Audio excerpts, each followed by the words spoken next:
Thank you. Whatever. Hello. Thank you. How you doing? How are you? Nice job. All right, we ready? Wally? Ready. City manager, would you call the roll? City clerk.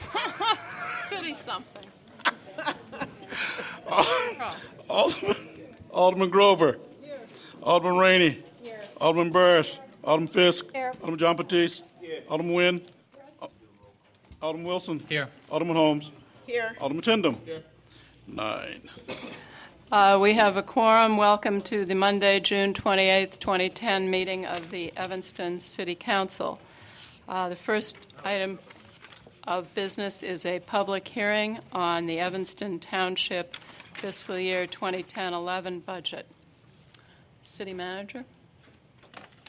Madam Mayor, members of the council, in your packets you have the budget proposal from the Evanston Township. I believe it's also been heard in committee. I'm not sure if the committee chair would like to discuss it this time. I believe under law that it's a matter, Mr. City Clerk, of opening the public hearing, seeing if there's any comment, and then the council could either leave the hearing open and refer to this later in the agenda or take up the matter at this point. Mr. City Clerk, do you concur? Yes, I do. Got a question. Alderman Rainey. I'm wondering, what is the reason we're being requested to suspend the rules and pass it tonight? Today's last day. Today's the last day? Last time we have to do it. Madam Mayor, members of the council, Grant Farrar Corporation Council. With respect to the Township Code, it is mandated under the Township Code that the budget for the calendar year be adopted within the first quarter of the calendar year. With respect to that issue, as June 28th is the last regularly scheduled meeting, that is why we have to hear, suspend, and adopt in the same evening. Sorry, fiscal year. All right, I'd like to call the public hearing to order. That's all I have to do. Just act orderly, guys. Does anyone have any comments on the budget?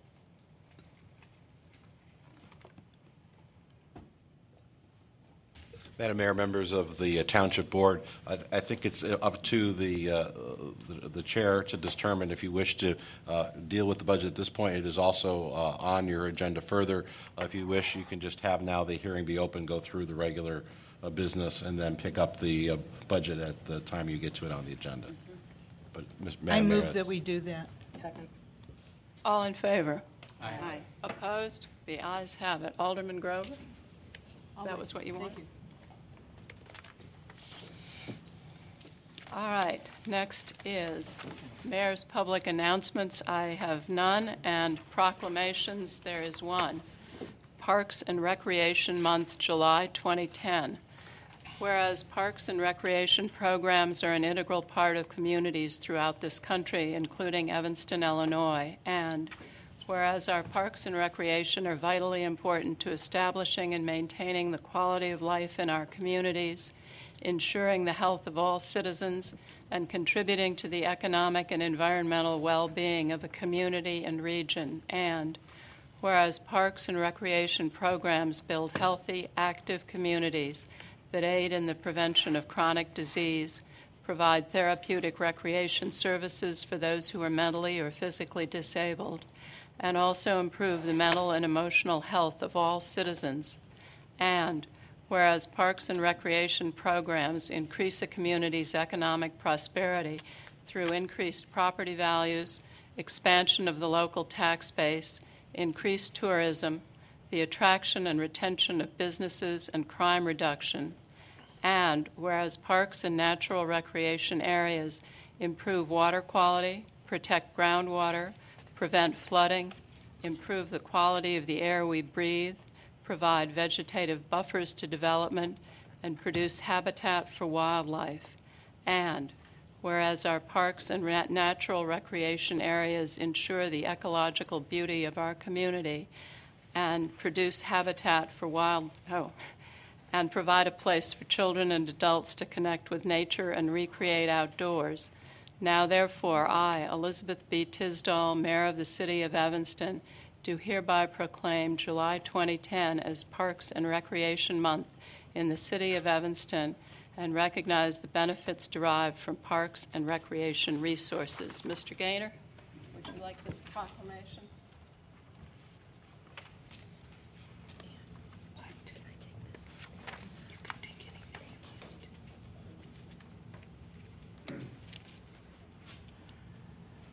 Madam Mayor, thank you very much. And on behalf of all the professionals that provide these services throughout the year, we thank you for this recognition.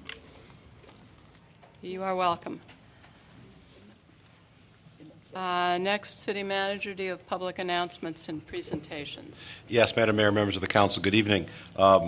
July 4th holiday is upon us, and we have two presentations this evening.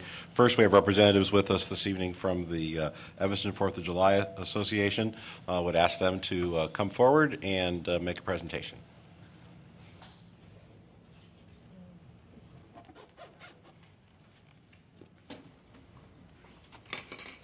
Thank you, City Manager. My name is Joan Ducaille, and I am President of the Evanston 4th of July Association. We are just days away from Evanston 4th of July Association's 89th celebration. Founded with the mission to provide a safe and supervised 4th for Evanston's youth, I am proud to say that even in these tough economic times, we will be presenting all three components of a traditional Evanston 4th of July. The day will begin at multiple sites around the city with family playground games. From relay races to pie-eating contests, there is something for everyone. The parade will step off at 2 p.m. at Central Street and Central Park, running east to Ashland and Ryan Field. Old favorites like the North End Bunco, Parcheesi, and weight-dropping auxiliary will join us, along with new groups such as the Evanston Public Library Friends. Crowd pleasers, as South Shore Drill Team and the Cavaliers will return, and we are pleased to honor our Grand Marshal, Bob Reese, co-chairman of this year's YMCA 125th anniversary celebration. Like the Y, the Evanston 4th of July Association is an old group that no one can remember being without. I received a donation last year that enclosed a letter from an Evanston resident whose father was celebration manager in 1947. She remembered as a girl that he was then planning the association's 25th Jubilee. It brought home to me what it means to be a part of an 89-year-old organization. Citizens have planned and funded our 4th of July celebration long before communities were forced to cancel their parades or fireworks for lack of municipal funding. And it's with that that we have started our Text Sparky campaign. Older Evanstonians have long sent us $5, $10, and $20 checks, and it is now that we need to teach our younger Evanstonians to do the same. By texting Sparky, $10 will be charged to your phone bill in the same way that Text Haiti worked last winter. Along with options on our website to donate online by credit card or by PayPal, we hope to continue our hometown, home-supported 4th. Also new this year is that we hope to aid the city in its search for volunteers. Our fireworks director and former president, Dave Snyder, has been working with Shawnee Jackson, and we will be sending the volunteer link from the city's website to many of our parade participants who are concerned about the environment and who are along Central Street. Working together, the city and our association has created a lasting and joyful tradition. And we would like to invite all of you here, mayor, aldermen, and citizens, to join us at this year's celebration on Sunday, July 4th. And for all of those council members here, we would also, if you'd like to help us support Sparky, we have lovely Sparky paraphernalia for you in hats and in shirts and buttons. So please look for us at the end of the meeting. Thank you very much.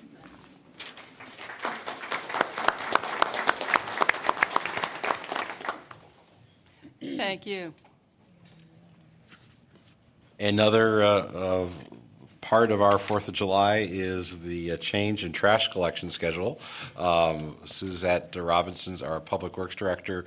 I do not see here, but I can probably make the plug, and that is with the holiday, we are one day later with our trash collection. So if you're normally a Monday or a Tuesday. If you're a Tuesday, you're a Wednesday. If you have any questions, people can go to our website, cityofevanston.org, or call the city manager's office at 847-866-2936. But generally, rule of thumb, a day later with the holiday. And Madam Mayor, that concludes my announcements. Thank you. City Clerk, do you have communications? No communications, Madam Mayor. Thank you. The next item is citizen comment. Each speaker has 3 minutes, and please give your name and address. I'm going to call the first 4 speakers and come over there and wait for your turn. Michelle Hayes, Sharon Eckersall, Gary Brooks, and Suzanne Calder.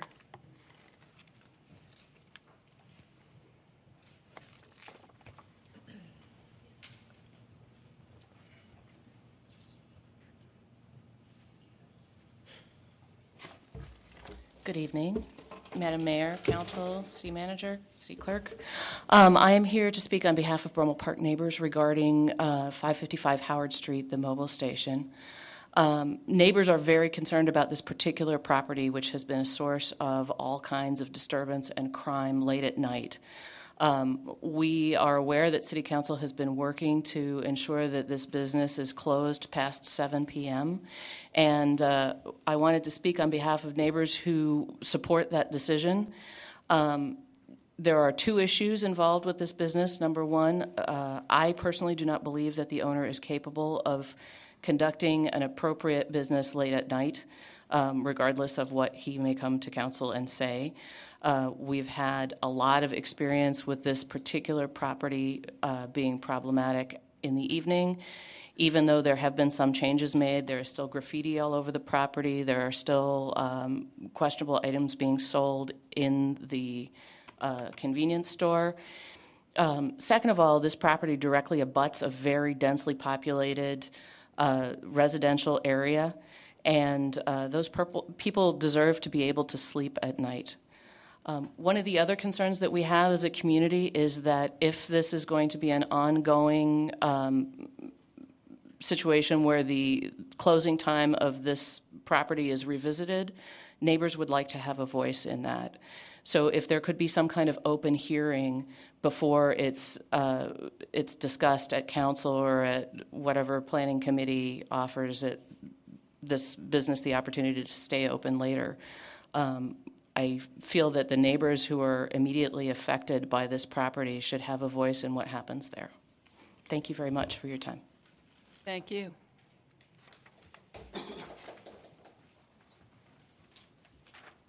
Good evening. I'm Sharon Eckersall, 2519 Ashland, former township assessor and Republican candidate for Cook County assessor. I am here tonight. Number one, I don't know if anybody saw this, but I have an article for all of you about the equalizer in Cook County going from 2.8 to 3.1. That's only one of the equalizers, and we still have a couple other ones that go into our bill. But I'm here to address the budget for the Township Assessor's Office. As a longtime taxpayer in Evanston Township, and I believe I've been paying taxes on property about 30 years, I, like many, are concerned about the increase in the property taxes. The county, we are going to be under a triennial reassessment, and from what I understand, we will not see a decrease in our assessed value. Instead, they're going to hit us with an increase on the equalizer. So even if we remained equal, we will be paying more money in our tax bill. During my 12 years as township assessor, we had two people in the office, usually one full-time and one part-time. To my knowledge, my predecessors, Bernstein and Engelman, also had one person in the office full-time, but it was a qualified person with either a CIAO or very close to it. But because of the budget 3 years ago, when you cut my budget, I had to let my full-time staff person go, who was a qualified CIAO, and I had to make do with what I had.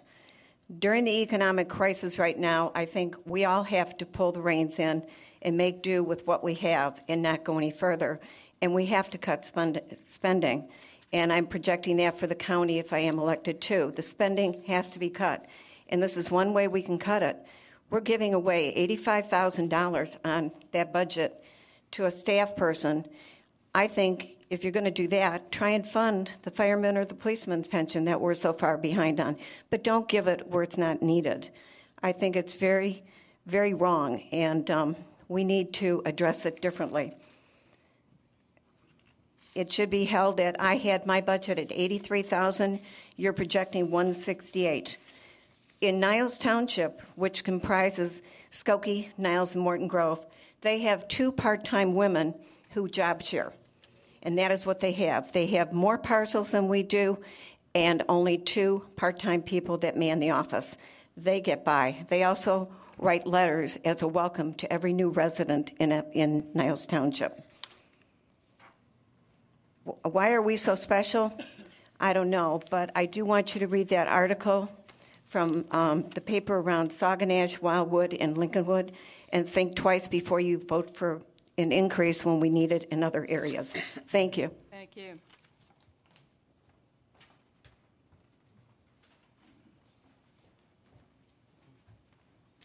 Good evening. My name is Gary Brooks. I stay at 729 Brummel. I am also the president of the Neighborhood Watch on the south end of Evanston. I'm here to talk about 555 Howard Street. Our watch group has identified three problems on Howard Street, and they're all food marks. Howard and Hoyne Food Mark, J&S Food Mark, and 555 Howard Food Mark. We have gang members who would stand in front of these establishments to sell drugs or whatever, and at 55 Howard Street, we had some issues with homeless people and other people loitering around. One of the issues we identified is that gang members like to broadcast that they're selling drugs. One of the things we identified is that gangs like to broadcast that they're selling drugs. One thing they like to do is put shoes on the utility lines. We've been calling the city to constantly have them remove them. But what they do at the gas station, this is 55 Howard Street, they tag saying, hey, this is where we can buy some drugs. This is the picture here. This was taken right after there was a shooting on Howard Street. All the communities came out and marched on this property. You can pass that along. Personally, we are opposed to any extensions of hours at this establishment, but since the council has forced them to close early, the community is somewhat better. It's a little bit quieter. But we can compromise with the proposed change, but we won't like it, but we can deal with it. But please do not extend that hours to 24 hours, period. Thank you. Thank you.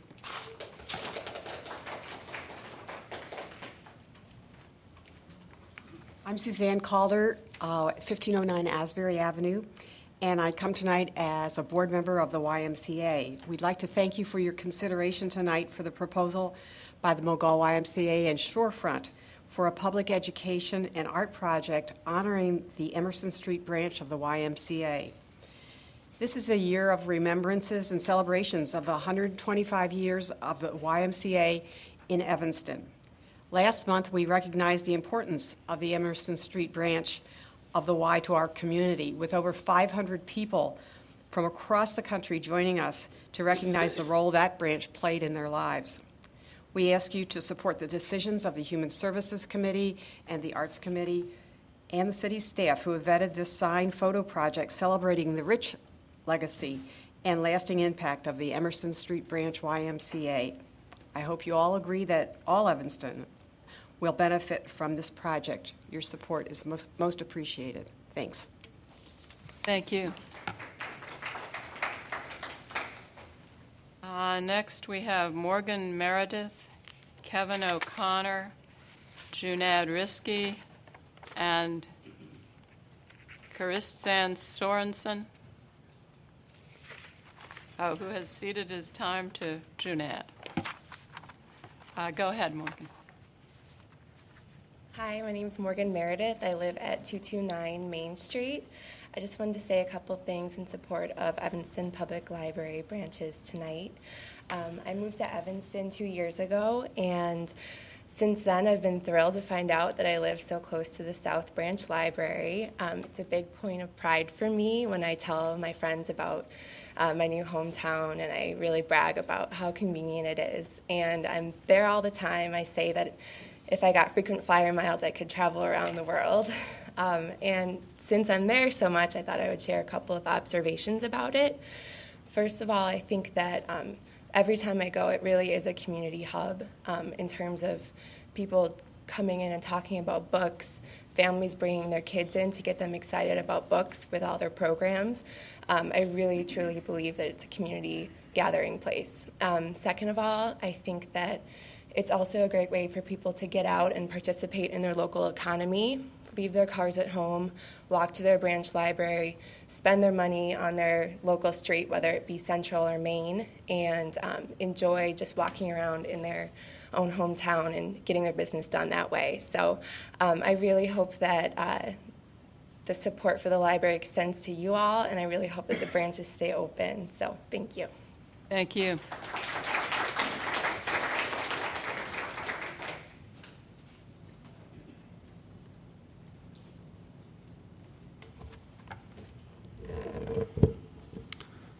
Good evening, City Council and my fellow citizens.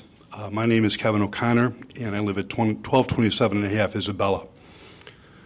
Tonight I speak about agenda item 01, the Grandmother Park Tot Lot Initiative. It is a curious initiative. On February 9th, 2010, Doug Gaynor wrote to the group that as soon as the initiative has purchased the land and raised money to develop a park, the city will gratefully accept the donation of the park and will be responsible for maintaining it. On February 15th, 2010, Mayor Tisdall wrote, I offer my congratulations on the recent purchase of the 1125 property by the Grandmother Park Initiative. At the April 28th Economic Development Committee meeting, Alderman Burris asked the initiative group why they were so inflexible on 1125 Dewey being the only possible site for the tot lot. Alderman Burris, to her great credit, actually drove to the 1125 Dewey site and then walked the 1.5 blocks to Robert Crown, where Mr. Gaynor stated at the EDC that the plans for Robert Crown include a tot lot build-out. Alderman Burris then asked why that wasn't an acceptable site, since the initiative could start fundraising for the equipment only, not the land and equipment, since the city of Evanston owns Robert Crown. The members of the initiative group shook their shocked heads no. To address the underlying issue, as I did that night at the EDC, the initiative is not interested truly in a tot lot. They are, however, interested in an increase in their 1 block's property values with taxpayer dollars to make it happen. Alderman Nguyen told me at the EDC that night that I was incorrect that the city of Evanston was not bankrupt and that we had money in a fund to use for this purpose. Please don't blame me if I'm confused.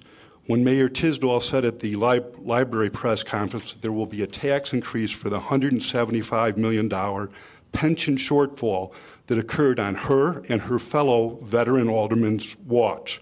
Let's stop privatizing property value increases and socializing risk. Let's, above all else, decide if we are indeed bankrupt or want to continue the city's deals to benefit the few at the expense of the many. Finally, this will take 1125 Dewey off the tax rolls at $8,797 paid in 2010. Our mayor and council speak often of sustainability.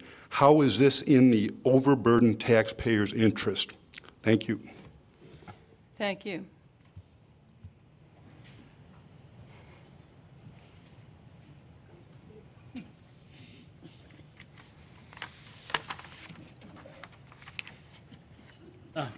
Good evening, council members. Janad Risky. At the last APNW meeting, there was a question as to why the city was so late paying for janitorial services for the police station.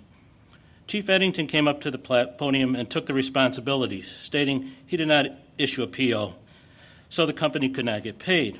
As sort of a subnote to this, when was the last time I heard anybody on the council take responsibility? City manager BOBKIEWICZ came up and then basically said to management this would be taken care of.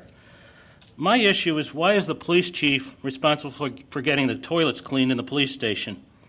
I am sure there's really more important activities he should be involved with, like running the police department. Shouldn't the facility manager be responsible for housekeeping? He recently left his position. Of course, when he was here, he forgot to collect rent on this housing unit behind the Civic Center in the boiler building for about half a year. Another interesting story. This all begs the question, why is the facility manager acting as a rental agent on a single rental unit? I thought his job was really to maintain the facilities of the city. I have to wonder what role council plays in all these things, that these really irrelevant tasks that staff continue to do. And recently, staff's been asked to look at other cities' capital debt to EAV. I thought the amount of debt you accrue is really a function of your ability to pay. WALLY already stated we have too much debt. Of course, I would like to be enlightened on the ramifications of this high debt and our future taxes. Council members for far too long have rubber stamped some very misguided capital projects with little concern to the debt and the value of the projects. Recently, a council member stated, "I do not understand what goes on at the water plant." Basically, I hope you understood staff was proposing a 40% increase in our water bills over the next few years.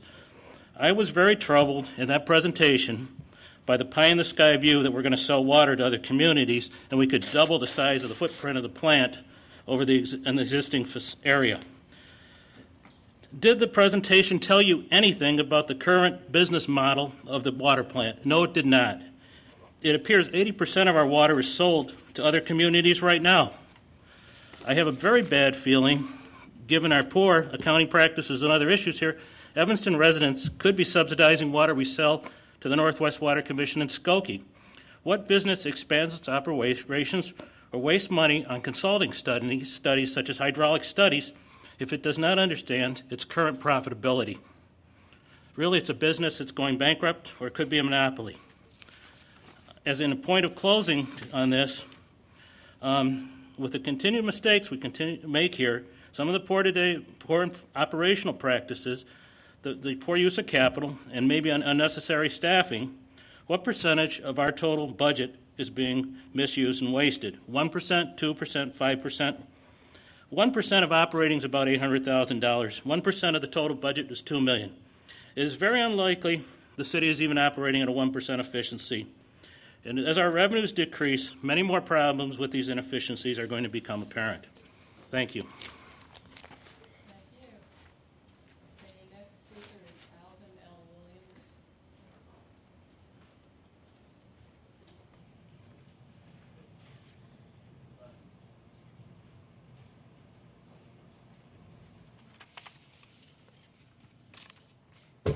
Good evening, Mayor Tisdall and council members.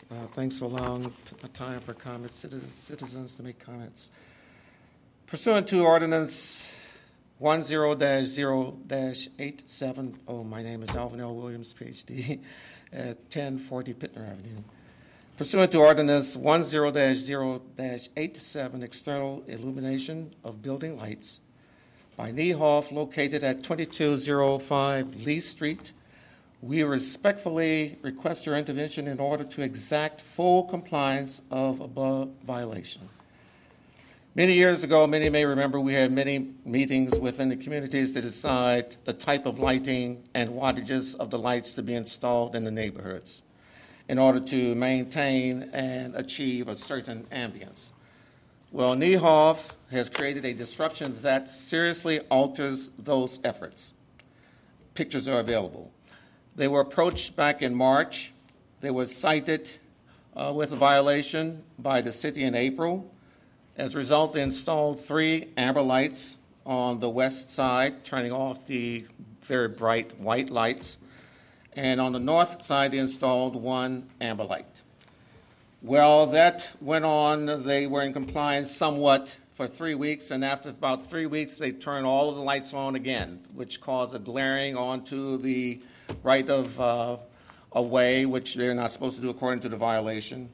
And we don't seem to be able to get them to come in full compliance. It appears as though they did not really have any intentions of complying fully because they did not correct all of the violations of all the lights that appear on their building. So again, we respectfully request that the council somehow intervenes to have Niehoff to completely comply with the ordinance. Okay, thank you. Thank you. The city manager was taking notes while you spoke, so I think that we'll follow up. That will happen. Okay, thank you. That concludes citizen comment. For some reason, the agenda did not include on the first page the sustainable funding for the Evanston Public Library branches, but I think we should do that now. Yeah. Madam Mayor, members of the council, we're here this evening once again to discuss the continued operations of the North and South Branch Libraries. As part of the City Council's deliberations for the current year budget, the Council provided only 6 months of funding to operate the North and South Branch Libraries through August 31st, 2010. Included in this decision were conditions that need to be met for the continued operation of the branch libraries beyond that date. First, that the funding for the remaining 6 months of the fiscal year, approximately $168,000, must be raised by outside sources. And secondly, a plan must be developed by the Library Board to provide sustainable funding for the branch libraries into the future. This evening, we're asking that the Council consider the status of the branch libraries and to determine if the library should remain open beyond August 31st. In your staff report packet, there are 2 reports attached for the Council's consideration on this matter. One is a report from the Library Board's Sustainable Funding Task Force, and also a report on the fundraising efforts of the Friends of the Evanston Public Library. Representatives from both groups are here this evening and have presentations that they would like to make. In addition, Illinois State Senator Jeff Schoenberg has proposed that the city work with the state of Illinois on relocating the South Branch Library with an office of the Illinois Department of Employment Security to a new location in Evanston. This co-location of services could provide cost savings and leverage the use of equipment and space to benefit both the state of Illinois and the city.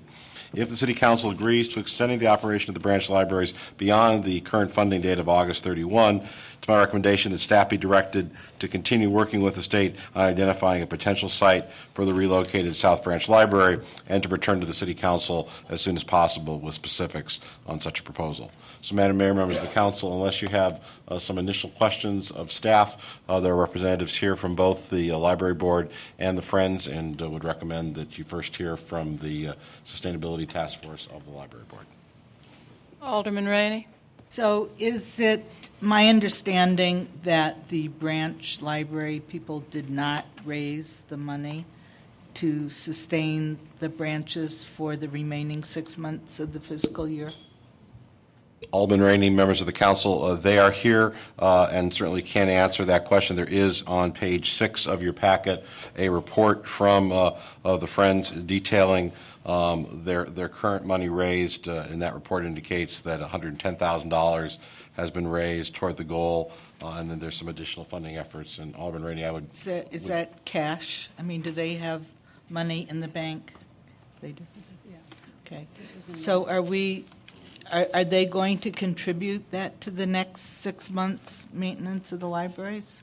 That is my understanding, but Alderman Rainey, I'm I'd so ask... confused as to why we're considering this if the goal was not met. I thought we voted.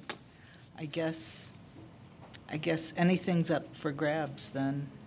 Alderman Rainey, members of the Council, from a staff perspective, we're asking for direction. And so, indeed, if the Council makes a determination that the goal has been met, then that's important to know. If the Council makes a determination the goal has not been met, that's also important to know. If we're going to be continuing library service at the branches, then that we need to know that. If we're not going to be, then there are steps that need to be taken in order to make sure that we're able to close the branches as close to August 31st as possible. Well, it's hard to really get on top of this when you read in the newspaper that the mayor's been meeting behind the scenes with people to overturn an action of the city council. And so I really don't know where we are. So maybe people who are here are going to tell us where all this stuff is going to take place. You're asking us to continue the lease at the South Branch Library? Alderman Rainey, all I'm asking for the council is to receive the reports from the task force of the library board and from the Friends. But who's running the show? I mean, I want to know, are you asking us to continue the lease at the South Branch Library? I'm merely asking for the council to revisit the issue. You have funded this through August 31st. You have set conditions. There have been two groups in the community working, the Friends of the Library and the Sustainability Funding Task Force of the library board, rather. Once you receive their report, we're looking for your direction. Otherwise, without direction, I will close both branches on August 31st. Alderman Burris. This number, the $160,000 number, as for the last several months, starting in February, I kept asking for a number. No one would give a number. I want to know where in any of the minutes, any of the deliberations, that number came up at council as 160 being the number that they had to come up with by July 31st. I'm requesting that be shown, that I was always under the impression, and I kept asking this over and over again, what does sustainable mean? How much is that? My impression was that was $400,000 for the year, or close to $400,000. I, once again, am asking where the 160 number came from, and I would like to see that as soon as possible. So we're very clear about what we asked for and what we voted on, and I just don't understand where that came from. Thank you. Alderman Nguyen. Well, I would like to get to the presentation, but in the materials that we have tonight, we have a bank statement from the Evanston Public Library Friends, and the amount as of today is $125,844.09, and we're only 2/3 of the way through this time period. And with respect to the $168,000, I was going through my budget materials the other day, and I believe that we calculated that during the budget discussions, because I actually still have the piece of paper where we looked at the information from the finance department, and I wrote $168,000 down. So I'm sure it's in the minutes, because we raised the issue and we determined the number at the time. So I would urge staff to follow up on Alderman Burris's request and find it in the minutes from the budget discussions. And we have identified it, and I don't know, Ms. Johns, if we have a copy in the room. If we do, we can make copies. If not, we can make that available. But we have gone back through the minutes, and that was the motion was a plan for sustainable funding, and that the second 6-month dollar amount be raised. That was part of the motion. We don't have a copy here, but I can get one. Okay. Thank you. Alderman Burris. No, I'm not disagreeing that the 168 was the 6 months. What I'm saying is that I do not believe that we said that that's all that they had to raise was the 168. That's what I want to see in the minutes. And Alderman Burris, I apologize for not having the exact document here with us, but there was a second portion to that, and that was a plan for sustainable funding for the libraries. That was the second portion of the motion. Seeing no further lights, I would like to ask which group did you want? I think it would be appropriate the library board. I'd like to hear from the library board.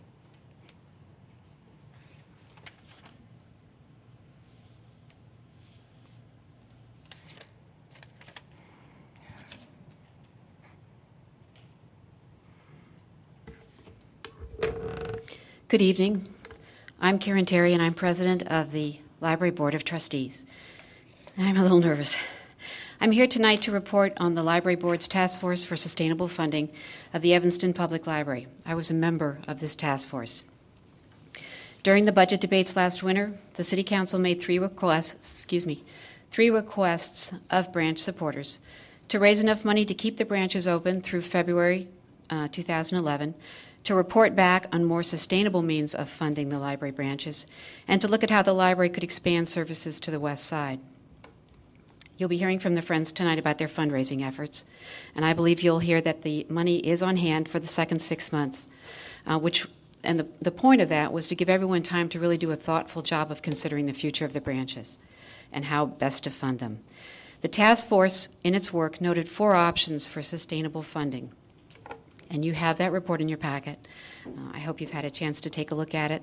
The 4 options are public-private partnerships, establishing a library fund, special service areas or SSAs, and conversion to a library district. The job of the task force was research, and we have done that. We have these options researched. It's now going to be the job of the library board to look at these options, to consider them, and to come back to the City Council with further thoughts on how to move forward. I am asking tonight that the City Council will vote to keep the branches open through February 2011, based on the funding that's been raised by the library board, by the library, and the Friends. We're very pleased by Jeff Schoenberg's interest and commitment to the branches, and we look forward to working with IDES to find a suitable location to share with South Branch. Our goal overall is to develop prudent, responsible, long-term funding solutions. We understand the context of Evanston's finances, and we would want to work very closely with you in a very transparent way to come up with the best possible solution. I'm here to answer any questions, and I thank you for your time. I think you explained it very well, because I do see a light now. Alderman Burris. So basically your solution is to raise taxes, correct? Not correct. Okay, please tell me how you're going to do sustainability without raising taxes again. I read your report, and all I see in here is more taxes for folks. I don't think there's any place in the report where we talk about raising taxes, so I'm surprised that you've arrived at that conclusion. Special. I don't understand where you don't see it. The library fund statute, the SSA. The SSA does circumscribe certain areas in which a group would be taxed, citizens would be taxed who are. So is that more taxes for those citizens or not? That would be for that specific group. That would be. Okay, so it would be more taxes for citizens. For that, for the folks within the SSA. So more taxes for citizens in that district. Within the SSA. Right. I just wanted to be clear that there's more taxes for citizens. Okay. And then the library district would be more taxes. The library fund statute would be the ability for the library board to direct the city council, the city, to add a tax as well to citizens, correct? It establishes the right, it's an Illinois statute, Illinois library law, that from my understanding permits the library board to tell the city to establish a tax levy, but that does not translate into increased property taxes. But is it more taxes on residents? No, not necessarily. Okay, then tell me how it's not. How are you getting the money from where if it's not more taxes on residents? The library fund option changes the way in which the pie is divided. It doesn't necessarily mean that taxes are going to be raised, and it wouldn't necessarily have to come from property taxes. I'm talking about taxes overall. So you're saying that you're going to levy an additional tax, but people's taxes aren't going up. I didn't say I was going to levy an additional tax. Okay, so tell me why no one's going to, so we're going to keep the same amount of money, people are paying the same amount of taxes, but somehow extra money's going to the library fund. The library fund is a vehicle for funding the library. We could actually set a levy rate that would reduce the amount of money coming into the library. It doesn't assure an outcome. It is just a vehicle for planning budgets and establishing the amount of... So once again, I'm asking the question, where is the extra money coming from? The extra money would come from how the budget is divided up. What budget? And the city budget would not necessarily have to increase. She's got to be able to finish that. Alderman Burris, I think this has been asked and answered. So, but I don't think it has been answered. All right, let's... But wait a minute. Can... Sure, go ahead. You know, I'd like to hear the response. Take your time. You're going to the assumption that taxes are going to go up. This is not a done deal. This is going to be a collaboration going forward. The library fund is a vehicle. It is not an outcome. Alderman Grover.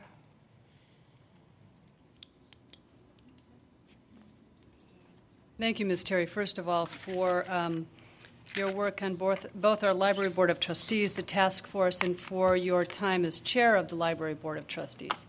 My question is about the 4 alternatives presented. It goes next to the full Library Board. Then for consideration, we don't yet have a recommendation from the Library Board. We do not yet have a recommendation from the Library And Board. it sounds to me from reading the report that there's still more information to be found in support of a couple of those options, and no one has concluded whether one is better than any other. Correct. So we're still in process on some of these. How much time do you think it will take the Library Board to fully consider the options? And I think the Library Board needs to hop on it and move as quickly as possible. Mm-hmm. Thank you. Alderman Rainey. If you've raised the $168,000 to maintain the branches from now till the end of February, what is there for us to do? We directed that happen if the branches were to stay open, and you've done that. So what is it that... It's $125,000 that's been raised. Well, no, I heard that there were other dollars also that... Oh, I think that the Friends are going to be able to report to you in considerable detail on the fundraising that's been done. Right. So am I incorrect in assuming that you have the $168,000? I'm going to let the Friends report on exactly what money is on hand where. All right. Well, then let me put it this way. Yeah. If you do have the $168,000, and I heard that you do, if you do have that, what is there for us to do? We agreed that if you raised $168,000, the branches would stay open. So I believe that the City Council needs to approve that the branches stay open for the remaining 6 months and through February 2011. With your funding, correct, maintaining the 2 branches. Yes. All right.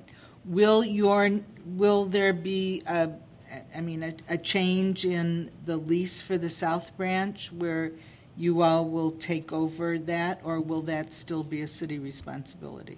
That's where I'm a little confused. I think that's all going to have to be worked out on the mechanics of it. Point of order, Madam Mayor. And the library administration will be working with you on that. Yes, Alderman Nguyen. Ms. Terry is a member of the library board and is not part of. Well, you may be, but she's not the chair of the Evanston Public Library Friends, who is But I don't care about them because she is the official.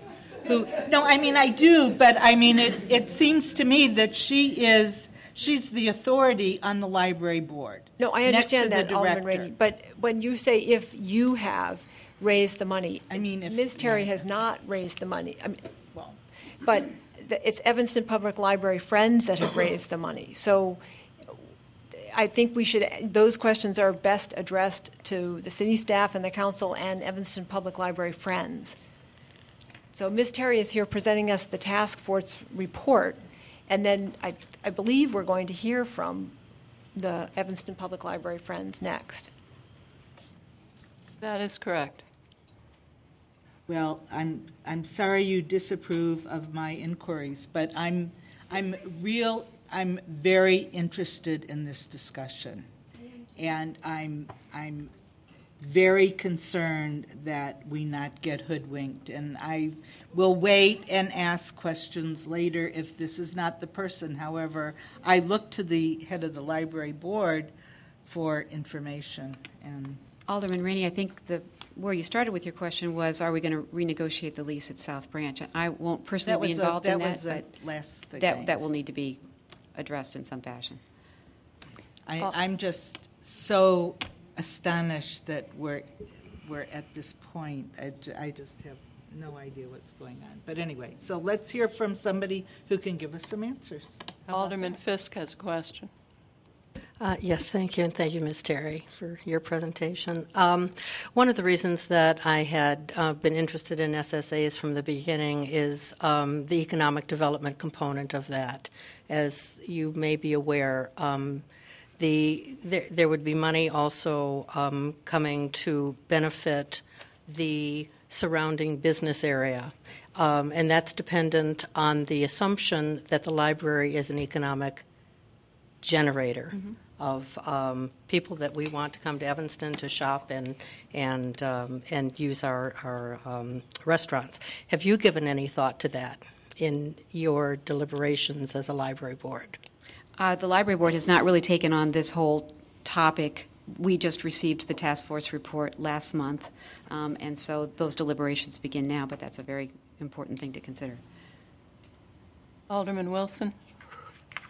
I was just simply going to say we've got people here who took the time to prepare a report, and we've invited them to be here, and they've spent a lot of time raising money. I would just like to hear the reports and get through them without,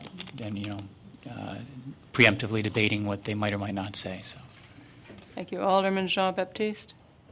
Well, I thought that Alderman Rainey's questions were appropriate because I think it's about the purpose of this discussion right now. I understand the report will give us a lot of information. So the reason why we should consider this matter right now is because if we wait until August or close to the time, and even if they report having raised the money, then there's some lease issues to be considered. It seems that there's some legal kind of steps. There's some process issues. And so if we understand clearly the purpose, then as we hear the presentation, we can evaluate what is being said in that context. Madam Mayor, Alderman Jean-Baptiste, let me give that a try. With the council's budget deliberations in February, the council voted to fund the operations of the branch libraries for 6 months through August 31st. And as part of that motion made two other directions. One, that if those branches were going to remain open beyond August 31st, another party needed to raise that money, and also ask the library board to come up with a plan for sustainable funding. As we sit here, we are at June 28th. Approximately 2 months before the end of that period. I asked the parties to come this evening, given, first of all, the remaining council meetings between now and then, to give the council an opportunity, if there was additional information required, that this was not accomplished in one meeting, that you could have this accomplished before your only scheduled meeting on August the 9th. Right now, under the current council's direction, I will close the North and South Branch libraries on August 31st unless there is additional direction.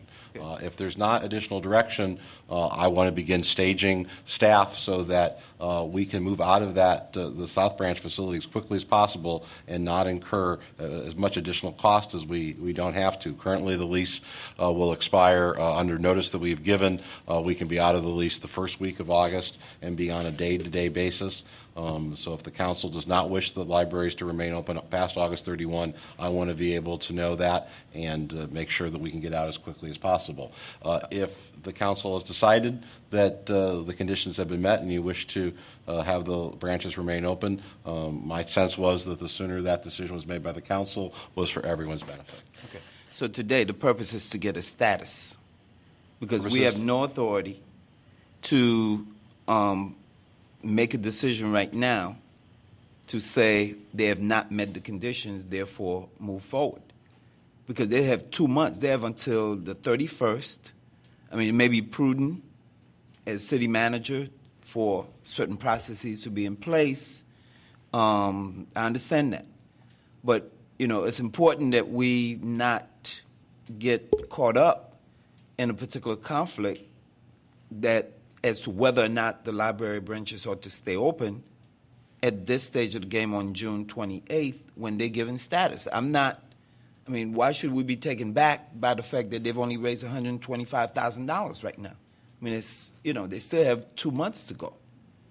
So, I think we need to characterize this as status and agree as to a date to make a decision whether to move forward to begin to reallocate staff, et cetera, et cetera. Because otherwise, I'm caught up, fighting over some stuff 2 months ahead of time when, in fact, so far I believe that they're going to make it. If it can given the pace. If it can be shown that the money has been raised. But hold on 1 second. I just want to know from our administrative leadership, I need some clarification as to what we are in fact dealing with. I think we're dealing with status. And Alderman John Baptiste, let me read to you from the agenda. It says, recommended the City Council consider continued operation of the North and South Branch libraries beyond August 31 and provide additional direction to staff if appropriate. Okay, and I'm suggesting that particular, and it says for action. So it's somewhat misleading because, you know, we're starting to take positions over really incomplete set of facts, just a process that's in motion right now.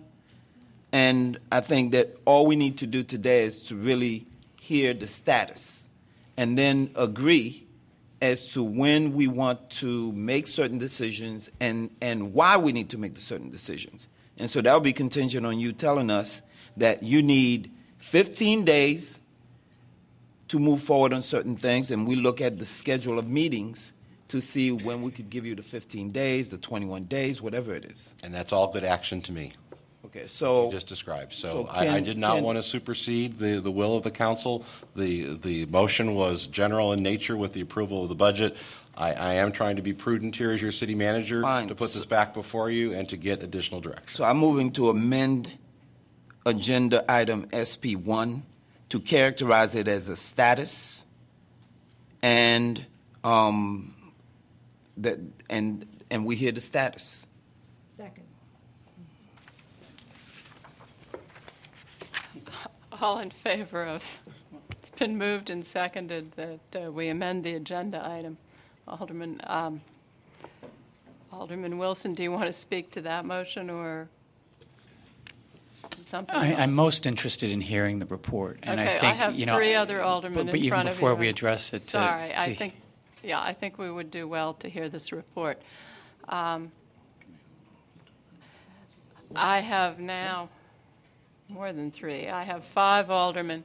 Okay, I'll be willing to hold my motion until the end of, before we vote on any action. Okay? Do you want to hear the report. Do you all want to ask Karen Terry questions, or would you like to hear the Library Friends report? Excellent. Let's do that. Thank you. Thank you. Karen, thank you very, very much.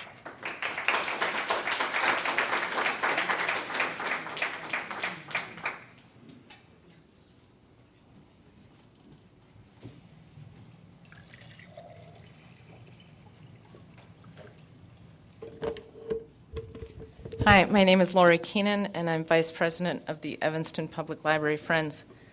God, the suspense was killing me, I'm telling you.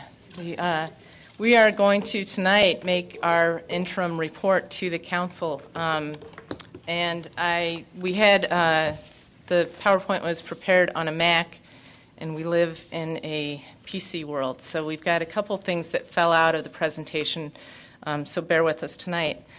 Not more than 100 days ago, the City Council requested that 3 gigantic tasks be performed as a precondition of preserving the fund for 2 neighborhood libraries, which have collectively served Evanston citizens for more than 120 years. On February 11th, there was a memo from Paul Gottschalk to Mary Johns stating that the cost, and I think this was Alderman Burris, your question, for the cost of that service for the next 6 months with the reduced hours as they've been served right now is actually $160,168, not $168,000. Right. So so one of our goals was to raise $160,000 during a recession to explore and expand outreach of library services to the west side of Evanston, which hadn't been done in any notable way since the 1970s, and to develop a plan for sustainable funding for the Evanston library system. No small feat, we remained undaunted. In our interim report tonight, we're pleased to announce that we've reached those milestones. Not in the year that we had originally asked for, and not in the 6 months that we were given, but in less than 4 months since March 1st. The groundswell of support for preserving and expanding Evanston's library system has been truly remarkable, even by Evanston standards. What started as a spontaneous reaction to prevent the North and South Branch libraries from being shuttered has blossomed into a broad-based, talented, energized, and mobilized movement. It recognizes the vitality of all of Evanston's libraries, the education and enrichment of all of its citizens, and the economic well-being of its neighborhoods. For decades, Evanston's libraries have been a part of the holistic and integrated system. Each of the 3 libraries serve a different demographic. Each has a loyal and well-established constituency, and each has been a social, educational, and economic engine to the neighborhoods they serve. Evanston's citizens have always innately known the value of its libraries. Compared to our neighboring communities, Evanston Public Library has historically been underfunded, and as you'll see on the enclosed facts and figures sheet, Mr. BOBKIEWICZ, you gave these? Okay. The formation of the Evanston Public Library Friends has shown that this innate appreciation of libraries can be transformed into concrete and realistic plans for action.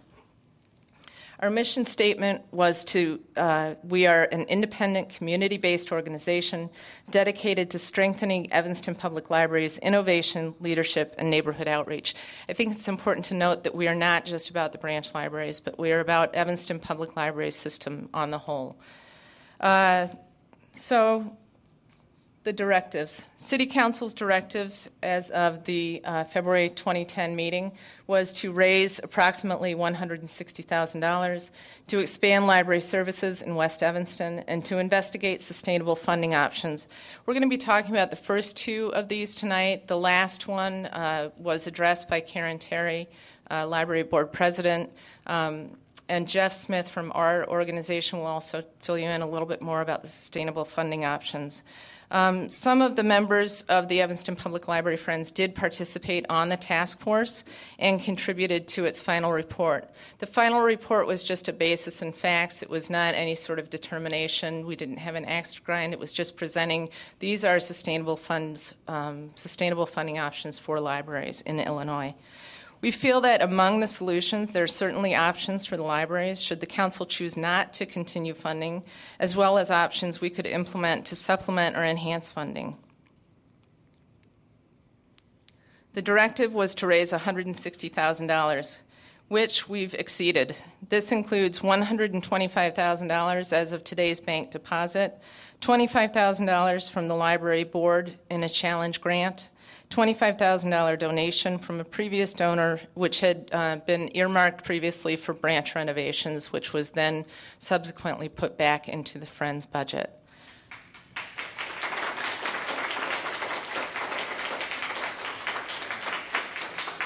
So how did we do it? We began with our membership drive, culminating during National Library Week, when we co-hosted a container gardening workshop with the Evanston Public Library Friends. The mayor wrote us a check and joined our group. Our efforts prior to getting official not-for-profit status were primarily grassroots. We've been the recipient of fundraising efforts from various community groups, authors' book signings, elementary school PTAs, storytellers, garden clubs, Northwestern student organizations, lemonade stands, puppet shows, local businesses, retail therapy events, bake sales, and corporate philanthropy, including Noodles and Company Restaurant and Whole Foods. Our online armchair auction raised more than $34,000, with more than 300 items being donated and 35 local artists painting watering cans for the auction. Our 501c3 status was just approved at the end of May, and so many of our initial efforts were very grassroots because we didn't have official not-for-profit status. We held on to any sort of donation where there was a corporate match until our not-for-profit status came through, and we were happy to let those members know once that came through. We mailed our first donor request letter 1 week ago today, last Monday. We began to get replies in our P.O. box last Thursday. These are the 70 responses totaling more than $18,000 in just 4 days that we've received.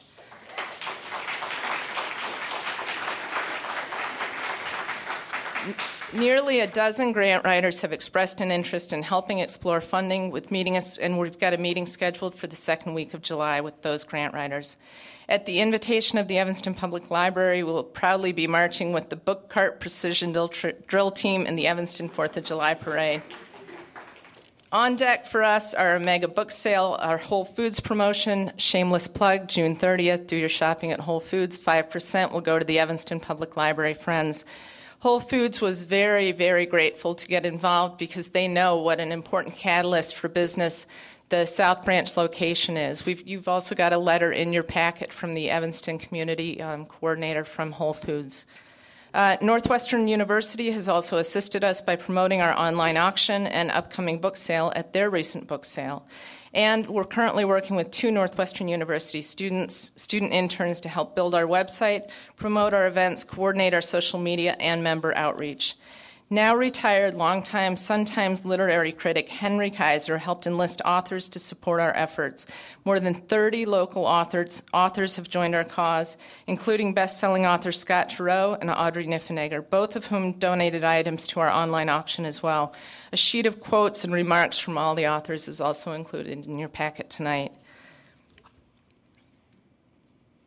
Our membership drive. Currently, we have more than 2,750 families that have joined the Evanston Public Library Friends since March 1st. We have an active database of more than 5,500 stakeholders through our various initiatives. Conversion rates from member pledges to actual donations, which I know you were concerned about, Alderman Burris, is actually more than 90%, and many of the pledges have contributed more than they originally said that they would. We have participation in every ward in the city. This is a location map of our members. Our member base comes from far and wide with representation from all the wards. In fact, our donations have come from across the United States and as far away as New Zealand. Obviously, our membership is strongest where the branches are, and there's an almost inverse proportion of memberships to the wards boasting multiple other community centers. With the exception of the branch libraries located in or adjacent to their neighborhoods, the 3rd, 6th, and 7th wards do not otherwise have local community centers in their ward. And this map actually dropped out on our graphic, but it's a ward map that you can see on the City of Evanston's map. You can see in the 1st ward, there's Chandler Neuberger and the main library. In the 2nd ward, it borders Robert Crown. The 3rd ward, there is nothing except the South Branch Library. The 4th ward is the Robert Crown Center. The 5th ward has Fleetwood Jourdain, the Ecology Center, Noyes Cultural Arts Center, and the Civic Center. In the 6th ward, there is nothing, Alderman Tendam's ward. In the 7th ward, it borders the Ecology Center. In the 8th ward, there is the Levy Center, and in the 9th ward, they border Robert Crown and the Levy Center. We feel that the libraries serve a vital function as an economic engine and social anchor, which makes even more sense when you look at the map, if it were here, and a breakdown of services per ward, and consider what we've said all along, which is that libraries in these wards serve as community centers, which don't otherwise exist for those residents. The North Branch. The Friends believe that the library's role in economic development cannot be overlooked. One need only look at Chicago and how the building or renovation of neighborhood libraries has led to the transformation of entire neighborhoods in the city of Chicago. That model is working well for Central Street Business District. In fact, the city's Central Street Master Plan said that the North Branch is integral to the Central Street success. More than 170 local businesses are currently participating in one of our initiatives called Window Books, an awareness campaign promoting the Evanston Public Libraries with the tagline, "There's something for everyone at the Evanston Public Libraries." Evanston also knows how instrumental libraries are to its citizens during the Great Recession. In fact, Evanston opened a reading room during the Depression. Evanston was also the first city in the United States to purchase a bookmobile and ensure that library services were delivered throughout its system. In fact, study after study demonstrates that public library use soars during hard economic times. Between 2007 and 2010, circulation at Evanston's neighborhood libraries has skyrocketed as much as 71%. It's down just recently. Those numbers have dipped just a little bit because the days that they're open has dropped. So those numbers were as high as 71%. And 71% at South, 25% at North, while Maine has only climbed 7%. Currently, the branches serve 23% of the patrons for only 7.9% of the budget, less than 1/2% of the city's entire $84 million budget. In terms of return on investment, branch libraries deliver the best bang for your city buck. When we polled the members of the Evanston Public Library Friends and asked what they would do if their branches were to close, many of them said not that they would come to the main branch. In fact, none of them polled said they would come to the main branch. Instead, they would go to Skokie or Wilmette, and the tax dollars would go there too. Spending at different retail locations would go to other communities besides ours. Libraries bring traffic to our commercial districts, education to our children, and a place to simply be for many of our seniors. the South Branch. The state and city recently announced, in fact, last Monday, 1 week ago, a plan to try to create a new combined Southwest location. We feel it's important that the library board, as stewards of the library, should also be consulted. I know that the city and the state have met, but we feel that it's important that the library board, particularly doing the work of the Task Force of Sustainable Funding, should also be consulted in these efforts. The library board task force has been researching these funding options for the past several months. While we recently learned that city staff had been instructed to explore a relocation of South Branch, the Evanston Public Library Friends feel it would make more sense to find a new South Branch location within the immediate Chicago and Maine neighborhood. Included in your packet is a letter from Sue Sklansky, Executive Director of the Family Room. The Family Room is a community organization and a not-for-profit located next to the Mitchell Museum on Central Street. They are interested in doing outreach into the South neighborhoods, and they contacted us very early in this to say they would be very interested in partnering space with us if we were going to, in fact, move the South Branch location. In conjunction with the library board representatives and the Family Room, Evanston Public Library has toured several available locations through the immediate Chicago and Maine neighborhood. Each location would be situated conveniently so that no current South Branch patrons would lose access to their neighborhood library. In fact, more citizens would have greater access. Additionally, this would help with the economic development in the business district. We agree that where the South Branch is currently located is probably not as effective a spot as it could be. Moving it more towards Chicago or on Main would make more sense economically for some of those retail operations to anchor some of that business district. One site which we looked at was at 831 Chicago, which is currently being renovated and especially favored by many. This could be the catalyst for additional development on the southeast corner of Main and Chicago, which currently stands vacant. Who wouldn't want to be next to a library that brings over 75,000 visits a year? Development opportunities would certainly be enhanced. Additionally, South Branch is a significant resource providing services that otherwise would never be available to its patrons. Evanston Public Library Friends has made a commitment to our membership that funds raised would be used to maintain their neighborhood services as well as work towards other outreach. We have a letter from Albany Care and a letter from the Dewey Student Council are also enclosed in your packet. The citizens or the residents of Albany Care use the South Branch, as well as many of the students from many of the surrounding schools. Our last initiative was to do West Branch outreach. Following an Evanston Public Library Friends action item, the library board unanimously voted to fund a West Side summer reading program at Fleetwood Jourdain and Robert Crown Centers. Further initiatives will open a summer reading room at the Dempster and Dodge Shopping Center. We have volunteers who will be manning that location and will also be doing a member drive in those wards. More than 400 books have been purchased, and 125 new readers who are participating would not otherwise have been involved. Many parents are delighted to find this service made available to them and further proves the importance of providing neighborhood services to all citizens. I would encourage you to talk to the city staff at those locations and find out, hear for yourselves about the success and the excitement about those summer reading programs. To that end, we feel a West Branch should also be explored while and in addition to a South Branch relocation. A combination of the two would not serve all. While we don't feel it's our position to say where the IDES location would work best, we believe many partnership opportunities could still be explored for each location with potential cost-saving benefits to all. We'd also like to offer our help with this initiative. Having lived and breathed libraries for the past 6 months, we might have some opinion or expertise on it. The state plan would seem to indicate that the city supports branch libraries philosophically. That, combined with the fact that more than 5,000 square feet have been identified as a library space for the new Robert Crown request for proposal, says that the city believes in branch libraries.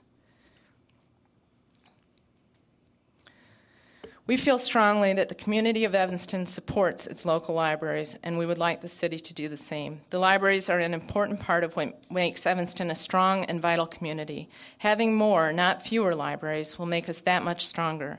We're at an important crossroads, one at which we can foster collaboration and community. The community's response to Evanston Public Library Friends' effort has shown that there is tremendous support for the Evanston Public Library system, both in people who have become members, who have given, and who have volunteered in so many ways to support the library. This truly is a grassroots, deeply felt, extraordinarily positive movement. Evanston Public Library Friends now knows that the library has considerable and generous citizen support from Evanstonians all over the city. We've made a commitment to our membership that the initial funds we've raised would be used to fund operations at the South and North branches through the end of February 2011. And we'd be happy to sit down with representatives from the library board and the city to work out the details of that transfer. Having been successful well beyond even our expectations and our initial goals, if the city were to continue funding the libraries, we would intend to use the funds raised thus far to continue to help improve the Evanston Public Library in the following ways. Number one, to collaborate with the library board, the city, and the state now to locate a shared space on the west side for IDES and a West Side Library, to use the Evanston Public Library Friends funds to help fund the renovation of that space. Number two, to collaborate with the library board and the city to find a new South Branch location at Main and Chicago and use the Evanston Public Library funds to build out and renovate the space, and also to work on potential for shared space opportunities. And third, to continue to fundraise to renovate North Branch space after the South and West Branches are completed. While Evanston Public Library Friends was the catalyst, we all recognize that our success in the last 4 months is because the citizens of Evanston believe in and support the library. We want to thank the citizens of Evanston for showing us a source of revenue and volunteers that many did not realize existed.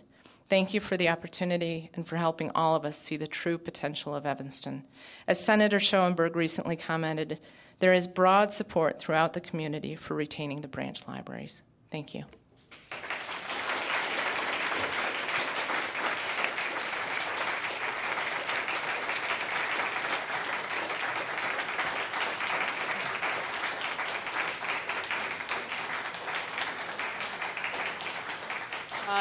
Thank you, Lori. Does anyone have questions for Lori? Or I had a starting list that had Ann at the top. That okay, aldermen who have questions for Lori to begin with, because after that she'd probably like to go sit down sometime soon. And I know Jeff was going to fill us in on some other Alderman details. Burris. I actually wanted to ask a question about your group and the direct solicitation. Actually, I have two questions. One's about the direct solicitation. And did your group FOIA the Library Excellence donor list? And did you use that donor list to do a solicitation for your group? We did not FOIA the library donor list. Okay, so no one FOIA. Oh, I'm sorry, we did FOIA the library donor list. Okay, I just want to be very, very clear that that list, that donor list, which could have gone for the Library Excellence Fund for overall library services, those funds are now being redirected to just South and North Branch if that solicitation went out, A. B, it seems a little underhanded to take the library fund away, and that allows all other not-for-profits in Evanston to FOIA that donor list and use it for their solicitations as well. I believe that's what FOIA means, the Freedom of Information Act. Exactly. And the point is that you're using a donor list that was generated for overall Evanston support for your particular cause. I'm just calling it out that our cause is to support the Evanston Public Library system. And I'm calling out that for the branch libraries, and that all other not-for-profits can now do that. Second question is, because it's FOIA, it's Freedom of Information Act. Second question is... Could the audience please be quiet? Thank you. Is the challenge grant from the Evanston Public Library, the $25,000, where is that coming from? What pot of money? Is that coming from the board members personally? And was the challenge grant, did you have to raise a certain amount, and is that cash in hand? So I just want to know where that $25,000 challenge grant is coming from. Well, the $25,000 challenge grant started just before our fundraising letter, so we've raised $18,000 towards that, so I'd imagine that's a matching $18,000. I'll let Mary Johns talk about the rest. The challenge grant from the board comes from unrestricted endowment funds. Which is part of the endowment. And so the book sale, the unrestricted funds from the endowment, because that goes into the endowment funds, the gift funds. So those are unrestricted funds that have been identified. And so what we talked about previously were restricted funds. And the other $25,000 was from branch renovation funds that were reallocated for this project. Can I follow up on that? I just wanted to be clear then that that $25,000 is from your main branch library overall restricted funds. It is not is unrestricted funds. It is not from the Evanston Public Library Board personally. It is not some sort of special fund. It's from unrestricted funds that would normally go to the overall library system. I just want to be Am I wrong in saying it's unrestricted funds? I misspoke. That piece is not from the unrestricted funds. It is from the volunteer book sale funds, which we manage those funds. But those funds are in a separate gift fund, so they are not part of the endowment. So I misspoke on that. So the $25,000 is coming from the book sale? Book sale, yes. And what would you normally use that for? That, again, is unrestricted, and we would use it for any kind of programming, for materials, for special programs. For the overall library? For Thank you. All locations. That's what I wanted to know. Alderman Holmes? I would like for you to go back to probably about the third from the end of your presentation. You talked about if the city would fund the libraries, then you could use those funds you've raised for other things. You made a statement that I just didn't get. I want to make sure I understood If correctly. the city were to, from this groundswell of support to recognize that Evanstonians want branch libraries, maybe more, not fewer, then we would use the funds raised to help to find a location for West Branch and renovate that space. So you're saying that the $171,000 that you've raised now would not be used then for, you are proposing that not be used to cover the 6 months of the library? Is that what you're saying? Am I hearing you correctly? If the city were to continue funding, then we would use that. If the city were not to continue funding, then we would use those funds to continue operations for the second 6 months, which was the initial proposal. I just want to make sure I've heard you correctly. Okay. Thank you, Laura. I see no further lights. Thank you very much.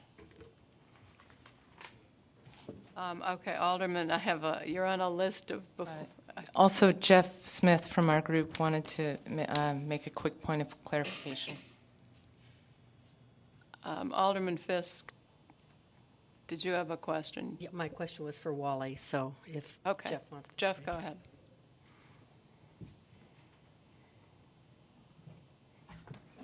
This is just to tie up some of what Lori presented in her amazing All right, presentation. Jeff, could you give your name and sure. address? Jeff Smith, Thank 2724 Harrison, and I'm a member of the advisory board of Evanston Public Library Friends, but I am not a board member or officer. And before I go on, I think some of the people who did some of the work on this should be recognized. Of course, you've all heard from Lori Keenan, but Marcia Mahoney, I don't know if she's here tonight, Trish Stiglitz, Sherry Patty Cruz, Larry Lundy, Colleen Chappelle, who stage managed the armchair auction in amazing fashion. Michael Tannen's done some incredible legal research work on this.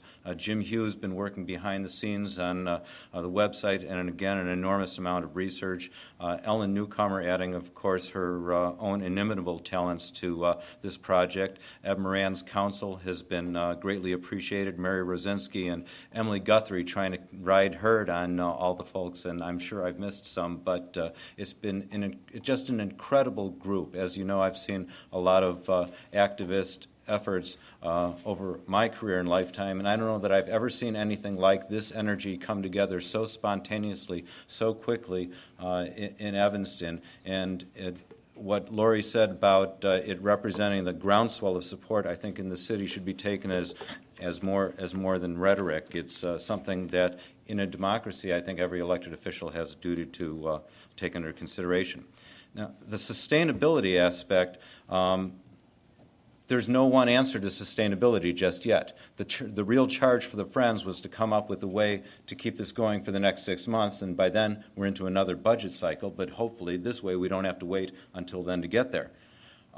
Sustainability is being done a number of ways in different library districts, and this is partly for the public education. Half of the library districts, half of the libraries in the state of Illinois are independent districts. It's not something new, strange, or radical. It's really what's done in about half the libraries in Illinois. There's 54 in Cook County alone, according to David Orr's website, and I'll hand out some handouts here. I'm sorry that I don't have a PowerPoint, but you can see a map of some of the library districts. In fact, all the library districts in Cook County, which includes, for example, our friends in Winnetka, and our neighbors to the south in Chicago and to the southwest in Lincolnwood. One of the advantages of a separate district, which would be a form of sustainable funding for branch libraries, is the transparency. Everybody would see how much the library system is actually costing them. And I think they'd be surprised to find out how little it costs them and how much value the community is getting. My quick calculation shows that the cost of keeping both branches open at full service levels, not the current reduced levels, comes to less than $6 per capita, even if it was only residents paying. And we know that more than residents contribute to our tax revenues, that we have businesses and that we have commercial properties and we have other sources of revenue that come into the city. Keeping the two existing branches open at the reduced service levels, which was calculated at $160,000 per 6 months, and that number is also verified by Paul Gottschalk in a February memo to the library board, comes to $4.22 per resident, which is less than the cost of one CTA round-trip fare, or breaking it down per week, about 8 cents a week. So I think when we're talking, we're going to raise people's taxes, I think a dime a week per person is not going to send anybody to the poorhouse in Evanston. You know, every dollar hurts, but this is stimulus. This is something that pays back, not just an economic development for the neighborhoods, but if kids going to the library results in one less crime, one less shooting, one less lawsuit, if it results in a couple extra scholarships for some hardworking Evanston kids along the way, then it pays for itself. A second form of sustainability is a library fund. That's also common. It's extremely common.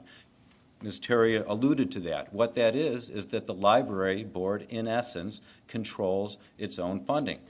It says up to the maximum amount of levy allowed by law, and this has been law for a long time in Illinois, this is what we need. And then the city council appropriates it. What the city council does after that for the rest of the budget is up to the city council, but at least it frees the city council from having to be involved in the politics of libraries. The whole idea is that it's independent. Again, you have transparency. According to the law, it appears on the tax bill. This is what Skokie does. This is what Morton Grove does. This is what Northbrook does. And it was recommended by the administrative service manager of the library in the same February 2010 memo. Another option is the private funding or private-public partnership that was talked about. Now, we've seen a phenomenal effort, but it would be unique. I'm not aware of any city in the state of Illinois that's keeping its branches open through private efforts. And I think it's an awful lot to ask people who've worked so hard to continue to give up so much of their lives and their time to keep going what should be, in essence, a core municipal service. We don't hold bake sales for the sewers. We're not putting up lemonade stands in order to pave streets or do curb cuts. We may be soon. I'll be there with you, Liz. Thank you, Jeff. 25 cents for the curb cut. But libraries have been valued in Illinois for a long time.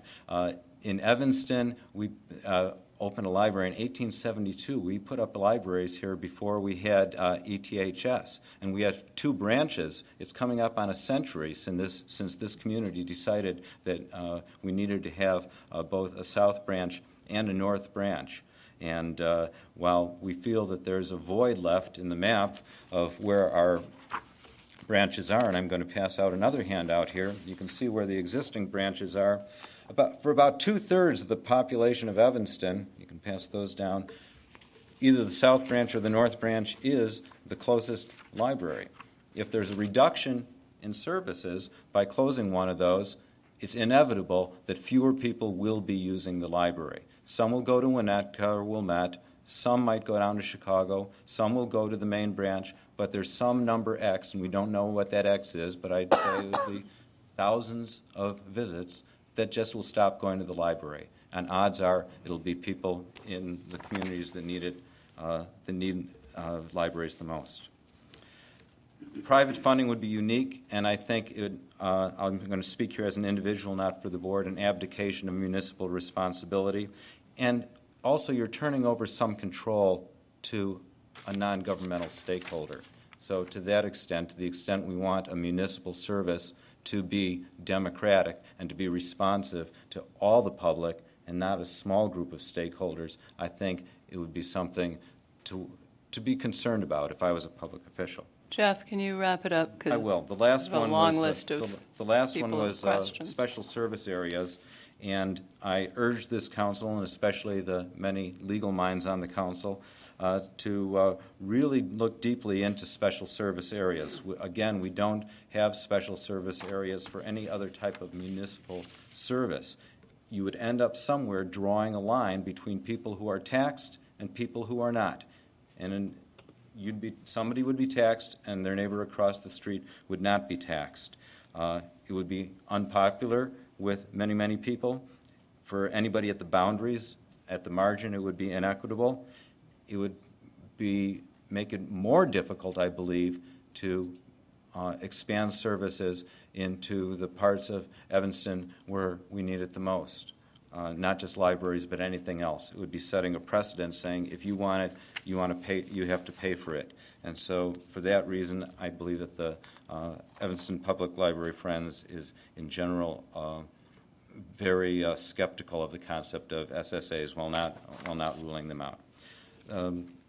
These are sustainable options. These are some of the things to consider, and they should be considered in the context of the enormous support that's been shown throughout this community, because faith in government is as a low right now. People don't feel that they're getting value for their tax dollars. It's not just the Tea Party folks. It's people in democratic towns like Evanston as well. Libraries are part of the commons. They belong to the public, and they should be public. We can't rely on the Bill Gateses and the Googles of the world to come through for us over and over again. Libraries can be a greenhouse in which we incubate freedom for the 21st century. If we can't do it, if we can't invest in something like that in our hometown in Evanston, where can we? Thank you.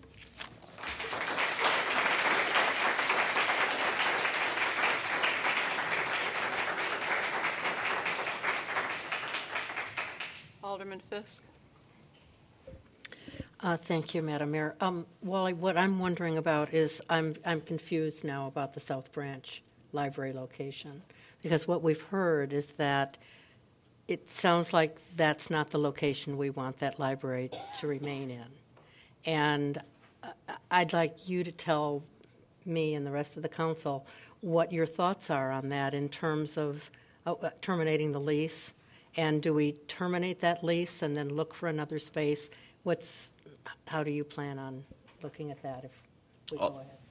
Alderman Fisk, members of the council, I think there's a several-step process. I think the first step is, does the council wish to continue having branch libraries in Evanston? And let's assume for the sake of your question, the answer is yes. I think that we have challenges with the South Branch Library that the council's discussed previously regarding accessibility, regarding other deferred capital maintenance, and I think it would be prudent for the city, if we are going to continue having a South Branch Library, to relocate that branch library. Senator Schoenberg, over the last several weeks, has come forward with a proposal, which is a very interesting one, and that is, could we take this existing state facility and combine it with a South Branch Library, potentially to save us some money? And and we're in the initial stages of talking to him about that. Again, I have no direction other than to close branch libraries on August 31st. If the council changes that, I think we would want to continue exploring other options. From a staff perspective, we want to continue exploring other options.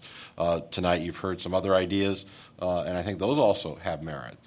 I think we need to figure out, if we're going to have the whole issue of sustainability, what revenues does the City Council want to put toward libraries? Is it merely general fund revenues? Are there other funding mechanisms? And like all parts of city government, we should use that as efficiently and effectively as possible. But I think we're challenged with the existing location of the South Branch, and if we're going to continue to have branch libraries in Evanston, I would like to bring to the council at a future meeting some alternatives to look for, because I think from a funding sustainability, if we can go someplace else that does not have the physical upgrade challenges that current space does, I think that saves us money and makes the branch more effective and accessible for residents.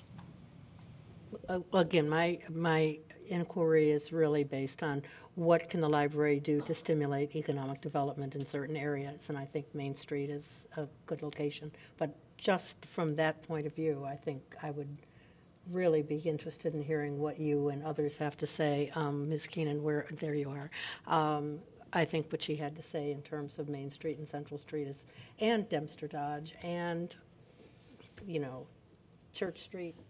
And if I can just add one more thing, Alderman Fisk, that the partner is another key point of this, that if looking at working with the state of Illinois, their space requirements are fairly substantial. So when you look at a joint use between a branch library and the state, we're looking for certain kinds of buildings. If it's going to be just the branch library, no partner, then it's a smaller group. Perhaps a different partner would be a different size, but perhaps not as much as the state. So again, I think that my first priority as your city manager is understanding from the council, do you wish to continue to have branch libraries? And once that decision is made, then I think that frees up other options to look at. Alderman Wilson, once long ago you had a question. I have some comments, but I'll reserve them. All right, Alderman Tendem, you're in the same category. Yes, it was answered. Thank you. It was answered. Alderman Rainey? I'd like just to have a short discussion about sharing space with the state of Illinois. From what I understand, it would be with the unemployment office, right? Have you ever been in a state of Illinois unemployment office? Actually, I have not. I didn't think so. Also, I'm not sure I want to partner with somebody who's not paying the bills right now. But I think it's a fabulous economic idea to share space with somebody. But when I first read that there was an interest in sharing space with an unemployment office, I would just suggest that for those of you who think that's a good idea, that you visit a current unemployment office.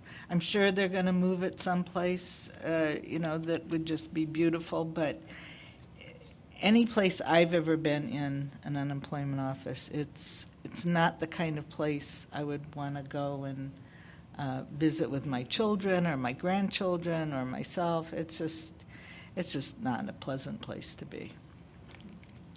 Alderman Grover? Correct me if I'm wrong, Madam Mayor. I think when Senator Schoenberg introduced the idea, he made clear that the funding for the state's unemployment offices actually came from federal funding, that the state is a pass-through for those funds to support the offices. And so he didn't think there would be a problem with sharing offices with a state agency as a question of whether they'd pay the bill for their share of the rent. I think and correct me if I'm wrong, Madam Mayor, was that that was one of the questions that came up in the press conference? That is what he said. Later, I think there was some question raised in an article in the paper.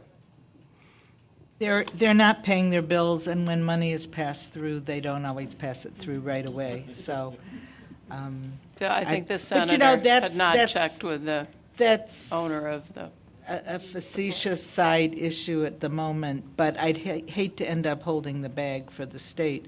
But in addition to the fact, I'm not sure of the mix of an unemployment office and a neighborhood library. Could work, but I'm not sure about that. But that doesn't mean we shouldn't partner with somebody. Yeah, I think the idea is to explore alternatives, to look for creative collaborations, things that haven't been tried before in Evanston. They may have been tried elsewhere, and that there are different ways to fund and expand library services, and we haven't yet explored all the ways to do it. And we've got a task force and Library Friends doing that. I have to also say that however you feel about Evanston Library, Public Library Friends, and what their mission was, they have accomplished it. And it's really quite extraordinary to produce in 4 months $125,000 in a bank account with additional funding, and they have done what we've asked them to do. And for those students who are finding their way to Robert Crown and Fleetwood Jourdain this summer for the summer reading game program, I wish my children would participate in it. Those are library users, and for them this summer, Fleetwood Jourdain and Robert Crown is their neighborhood library.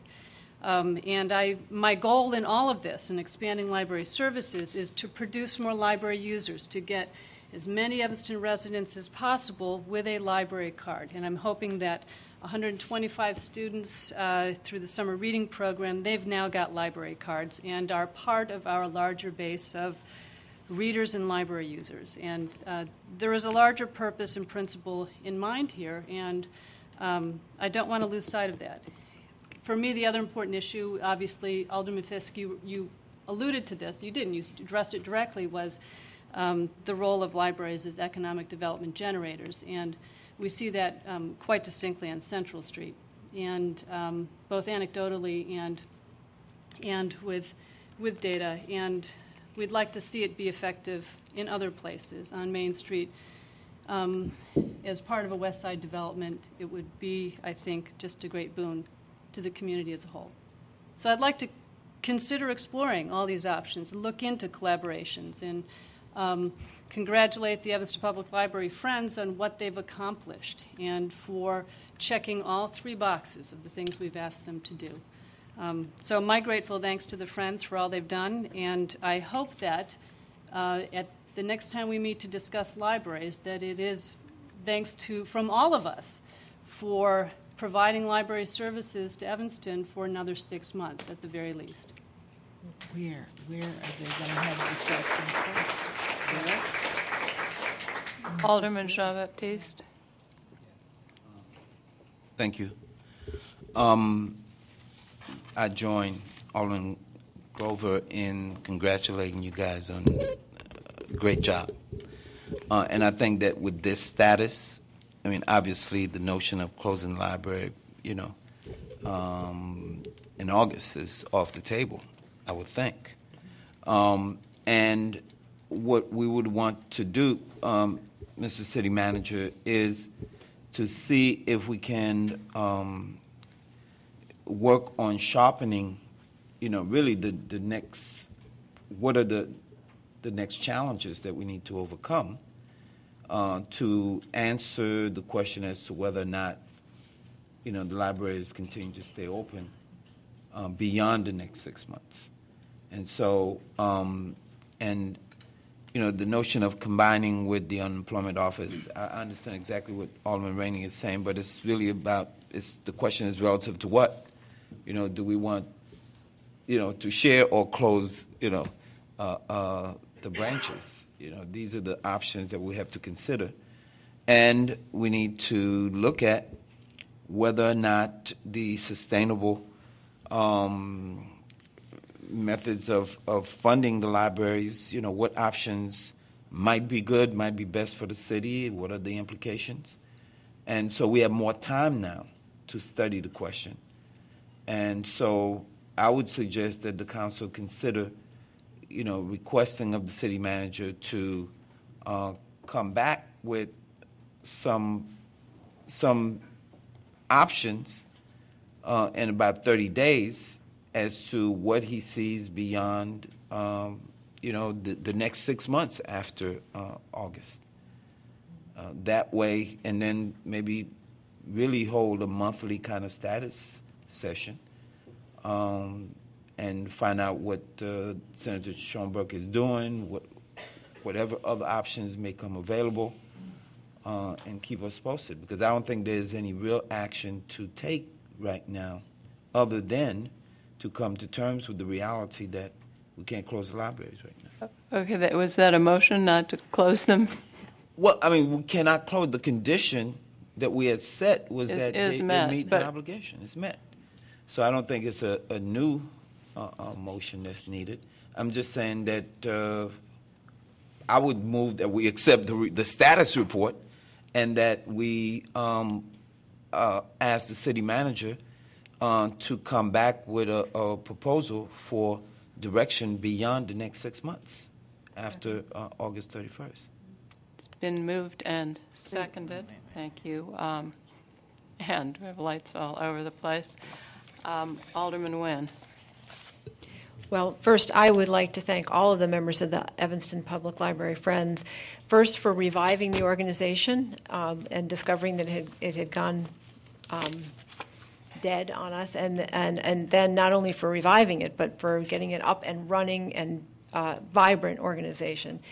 So I salute you for that. I think that that your efforts have been far beyond even my most enthusiastic hopes for what your organization could do and is still doing. And I think it really speaks to the creativity of our community and also the commitment of the citizens to libraries. And like another initiative that we're going to have this evening, the Grandmother Tot Lot, which is another initiative we have brought to us by a group of community members who have worked very creatively. It's very clear to me how all of the creative efforts and talents that we have in the community to think differently about our libraries and the uses and the ways in which they benefit our community. Things are different now in our economy, and so the uses of our library are different. I know that I'm just throwing this in, District 65 is looking at limiting computer lab use at Nichols Middle School. So once again, our South Branch Library is a source for students who may not have a computer at home to have access to a computer, which is critically important. So I echo the sentiments of Alderman Grover and Alderman Jean-Baptiste. I think that you have met the standard that we set and met it early. And I think the question now is what do we do as a city after February? And I agree with the location of the South Branch was set in time at a time when Chicago Avenue was a different street, and that looking for another location on Main Street would be very welcome by the Main Street Merchants organization, which is doing well and is unique, but certainly would enjoy the extra foot traffic. Alderman Wilson. Thank you. As many people know, I believed that the branches should have been closed for budget reasons, and that we shouldn't have charged residents with the task of undertaking to raise their own money to keep a library open. That being said, the community response has been phenomenal, and I had spoken to a number of the organizers for these different groups, and I specifically said to them, I don't think you can do this, but I hope you can. And I was surprised and pleased to see how far you guys have come with this. I believe that the group has done what we charged them to do, good idea or not. And I also don't see that there's any reason to burden them right now with the uncertainty of the next 6 months. So rather than come back on any statuses or anything of that nature, I think what we should do is make an affirmative commitment and give the staff direction and a directive that they remain open for the next 6 months on the condition that we accept the $168,000. We'll look up the number, whatever it is, 160, 168. They should have 171, so there's some change that they can, start their next aspect of the project with. And the other portion of my expectations was that there would be some affirmative steps towards outreach, and I've seen those in both small and large ways. Little things like like books at the Robert Crown Center. This is a small location, but it's heavy trafficked, and I'm in there all the time. I see the books picked up. I see people reading them. I see people, even dropping books off. These are the kinds of things that that are resulting from the creative, out-of-the-box thinking.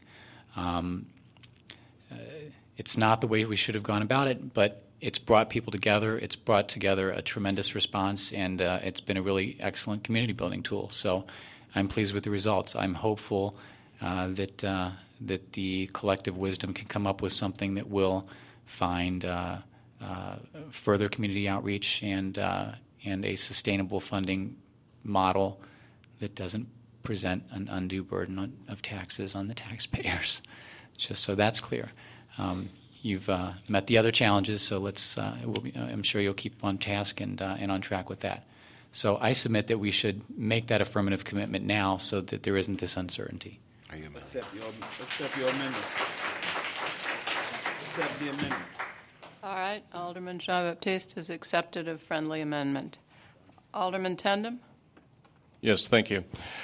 I, too, would like to just thank Lori Keenan for her brilliant presentation. I know that she had a lot of good material to work with, and that's the result of a lot of good people that she has been working with. It's a phenomenal fundraising effort. The one slide that was missing from the presentation, or one of the two, was the map that showed my ward, 6th Ward, void of any community building, any community gathering center. And this is why the library is so important to me, not as just an economic development engine for those Central Street, but this is our gathering place. Between this and the Ecology Center, they're the closest things we have, and we will use them, we do use them, and continue to use them, and they're very important. So I applaud your work, and hopefully we'll meet the goal and still continue. Alderman Rainey? Well, if they're going to continue through February, what will we do about the lease? Extend it? Is it a month-to-month agreement that we have with the owner of the South Branch Library? Or are we going to close the South Branch? I don't understand. I mean, I understand we're going to use the money from the Friends to finance the operation for the next 6 months. But I think there are some details, and the devil is usually in them. So how do we do that with that lease? Madam Mayor, Alderman Rainey, we gave notice per the terms of the lease that we were considering breaking the lease per the council's direction. That takes us through the first week in August. If the council, and I would ask before, when you're finished, so I have clear understanding of the motion, but as I currently understand the motion, that we would move forward with both branches. So that means we would stay, I think, just practically speaking, in the South Branch library facility on Chicago Avenue through the end of the fiscal year. So I would work with the library staff, with the owner of the property, to fashion an agreement to make sure that we would have flexibility once again for the council should you come to February 28th and the world changes, but to make sure that we're in that location through February 28th. In the meantime, again, as I understand the motion as it's currently presented, I will work with the library staff, with the Friends, the library board, for other solutions and bring those back to you as appropriate between now and the adoption of the next budget. And just to be clear, one more point. It is the Friends' money that will be used to operate the libraries for the next 6 months and not City of Evanston tax funds, and that the money raised by the Friends will not be used to renovate the library, but to sustain its operations. And as I understand Alderman Wilson's amendment, that is what is the intention of the motion. I would work with the city attorney so that we would have proper documentation of the transfer of those funds so that all parties are aware of what the money is going to be used for, and that would be done then prior to August 31. Alderman Burris? No, I got my answer. Okay. It has been... Well, could I ask one more question? Could you give us an up-to-date accounting of the operating expenses the operating funds necessary to have those two libraries function? Yes, we can. We have done, as I think has been referenced by a couple of speakers this evening, on the dais in February, we come up with 168,000. We went back and scrubbed the numbers, and the number is 160,000 and change. So, But I don't think that money, that number included maintenance. I remember that discussion, and I'm not sure that it included maintenance. Maybe and we can come back to that. And Madam Mayor, if you have no more speakers, I just want to make sure that on the record I'm clear as to what the motion. We're going to vote, and I'm going to read the motion and ask Alderman Wilson to please correct me where I missed something. It has been moved and seconded that we keep the branch libraries open, accept the Friends report, and ask the city manager for a report in 30 days of ways that the branches could stay open. Is that correct? And I don't like that. All right, with that's the not correct. yeah, with it conditioned on acceptance of the 100 and whatever the number is, 60, 68, whatever the number. Not to exceed 168. Right, the number that was represented to the organizations in February when we voted on that, conditioned on acceptance of those funds in order to fund the ongoing operation. All right, is that all right with everyone? Alderman Holmes? Are you saying then, I just want to be clear, that all costs to operate both the North and South Branch will be paid through the fundraising efforts of the Friends of the Library, not coming from any of the city funds? I think that's what Alderman Rainey is saying as well. I just want to be clear that's what you're saying. I'm not saying all costs, because let me clarify that, because we gave them a number. So I'm saying it's that number that we gave them, provided they give us that amount of money, that we keep them open for the 6 months. So I suppose a pipe could break and it could be another, $700 more than what the number we gave them. So I don't want to say, quote unquote, all costs, or lightning could hit the building and it's another $40,000. But as long as they give us the amount of money that they represented, that we represented, we were going to require that we keep them open the 6 months. Now, I would, it should be obvious that the city staff is charged with operating within that approved budgeted amount. So that's the amount that we approved in the budget for that continued operation. So I would expect that the city staff will not go out and, hire 3 more librarians. Correct, Alderman City Manager? Holmes, Yes, does that correct. answer your question? Well, kind of, but not enough for me to vote yes on it, because my issue would be is that we were not going to spend any tax dollars on the branch libraries. Not that I don't support the libraries, but we just don't have the dollars. And if we are going to have to then, if the motion is going to be so that there is wiggle room in that, then I have issues with it. Well, I don't see that there's being any wiggle room. Unless the city staff somehow deviates from the budgeted amount, there shouldn't be any wiggle room. But if for some reason city staff comes back to us and asks for more money for something, then that's up to us to approve or reject it.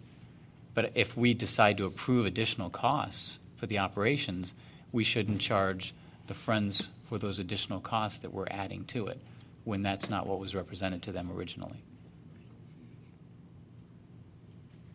All right, Alderman Nguyen?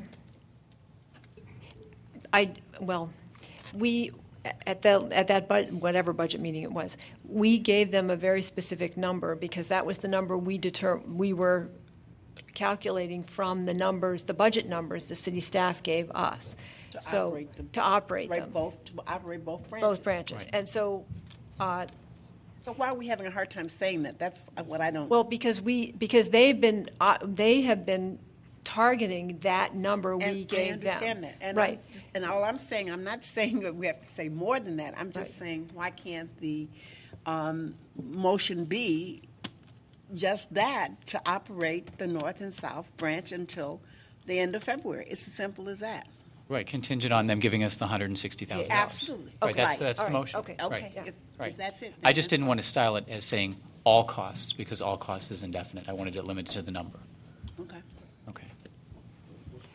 And all right, Alderman Rainey? Well, there was some confusion when we were reviewing the bills lists after that time, where all of a sudden there were more charges for rent for the South Branch Library, and we were told that there was an oversight in projecting the budget costs for rent, and somehow or another the rent had increased automatically, and we had overlooked it, and so we were playing catch-up paying the landlord. I want to know, is that additional rent included in that $168,000? Yes, we are very comfortable with the $168,000 number being the cost of operating. Again, I'll do whatever the council's direction. I would rather have the latitude of 168, and if it's something slightly less than that, then have it be the slightly less than that. But I will do whatever you. You know, $7,000 is real money. I mean, you know, you if can't. the agreement, but wait a minute, people. Wait a minute. Alderman Jean-Baptiste, and I would like to say one thing. Whatever we ask them to do is what we should ask them to pay. The number's the number. The number is the number. But I want to know, is that greater rent amount going to be covered? Yes, the answer is yes, Alderman Rainey. Alderman Jean-Baptiste. I mean, and we still, guys, we still have a city council meeting and the township budget and. Yeah. All right, it has been moved and seconded that we keep the libraries open. I'm not going to repeat Alderman Wilson's motion because I'll get it wrong and we'll talk more. But it was my motion and he amended it. I'm sorry, Alderman. See, I got that wrong. I'm not going to say anything. City Clerk, would you call the roll? Let's hear the motion. The motion started off with Alderman Jean-Baptiste, and then Alderman Wilson amended his motion. So we need to go back to either accepting Wilson's motion. He accepted it. Okay, He did. Then move on to whether or not that amendment is going to be set up with Jean-Baptiste's original motion. Am I correct? Yes. Okay. It's a friendly amendment, Have a so main motion. he did accept it. All right, are we on the same page now? Yes. Yes. Alderman Grover. Aye. Alderman Rainey. Aye. Alderman Burris. No. Alderman Fisk. Aye. Alderman Jean-Baptiste. Aye. Alderman Nguyen. Aye. Alderman Wilson. Aye. Alderman Holmes. No. Alderman Tindem. Aye. 7-2. 7-2, the motion passes.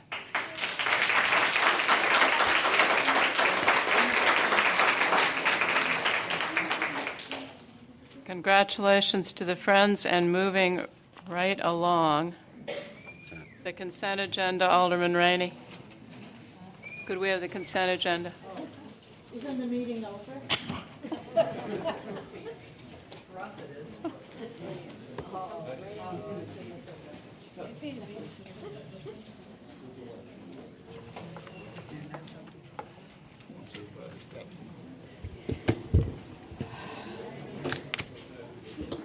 All right, I'm just going to get started. Go for it. Thank you.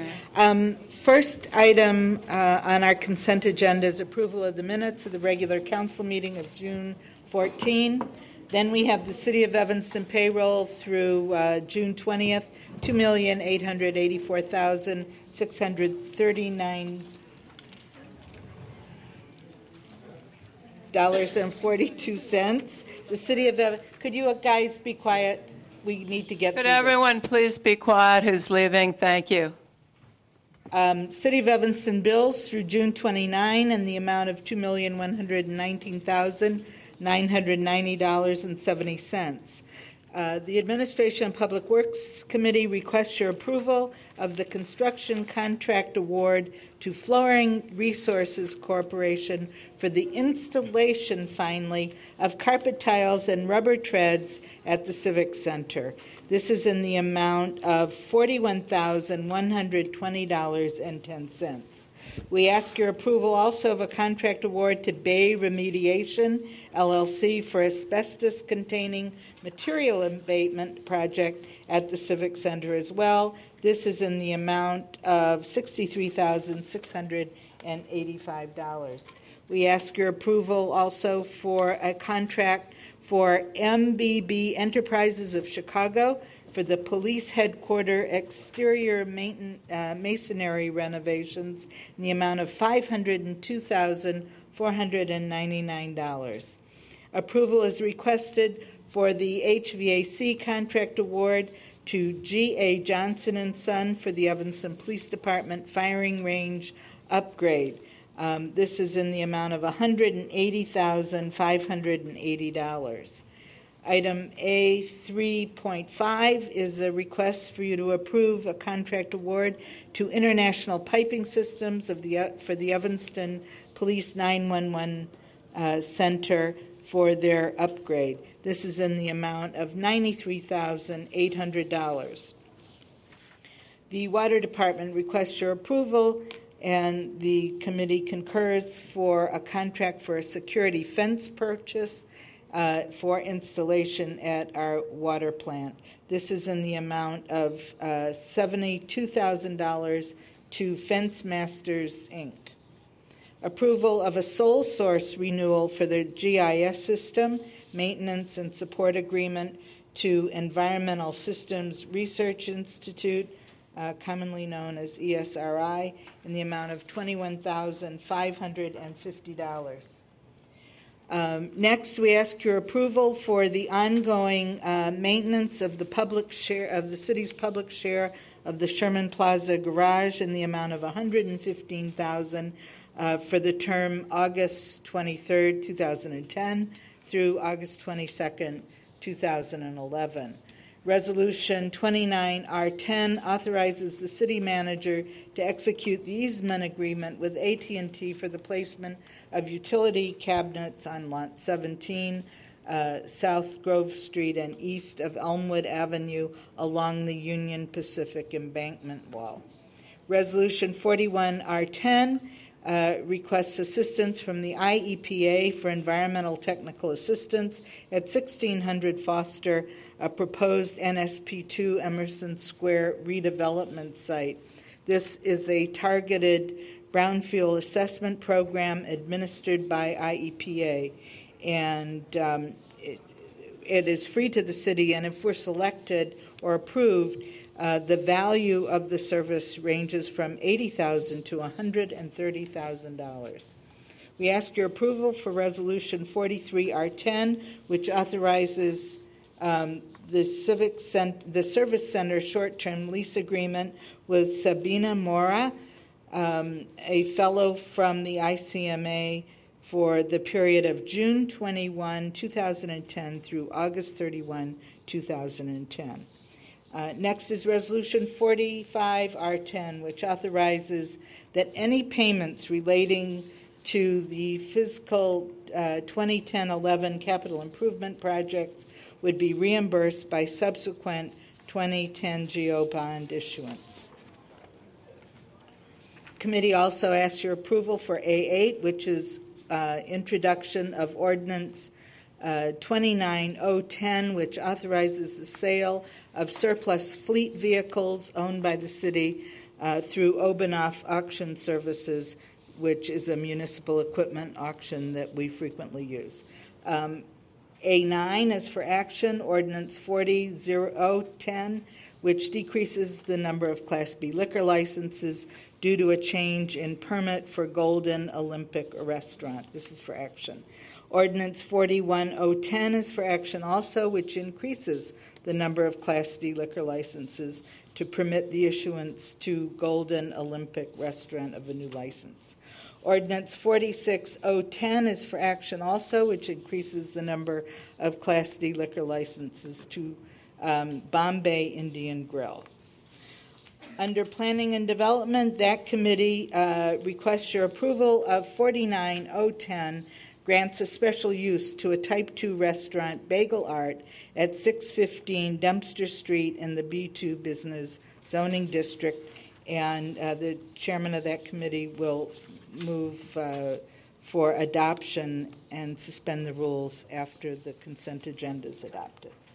Next is P2, which is for action ordinance 42010, which amends the zoning map to rezone 415 Sherman Avenue from an R4 general residential and hospital overlay district to an R5 general residential district. The next item is off the consent agenda, and that will be addressed by the committee chair. Convenience store at 555 Howard, a change in the special use requirements.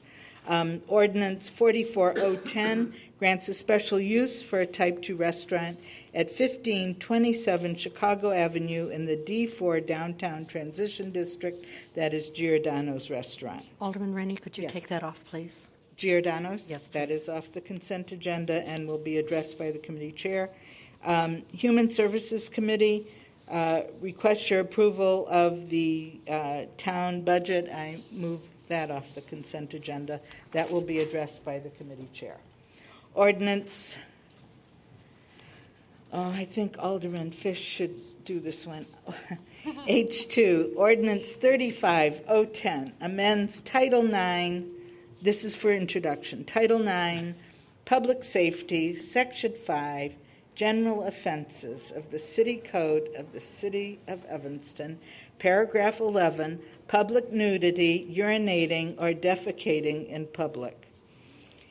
H3 is Emerson Street YMCA 1909 through 1969 Public Art Exhibit.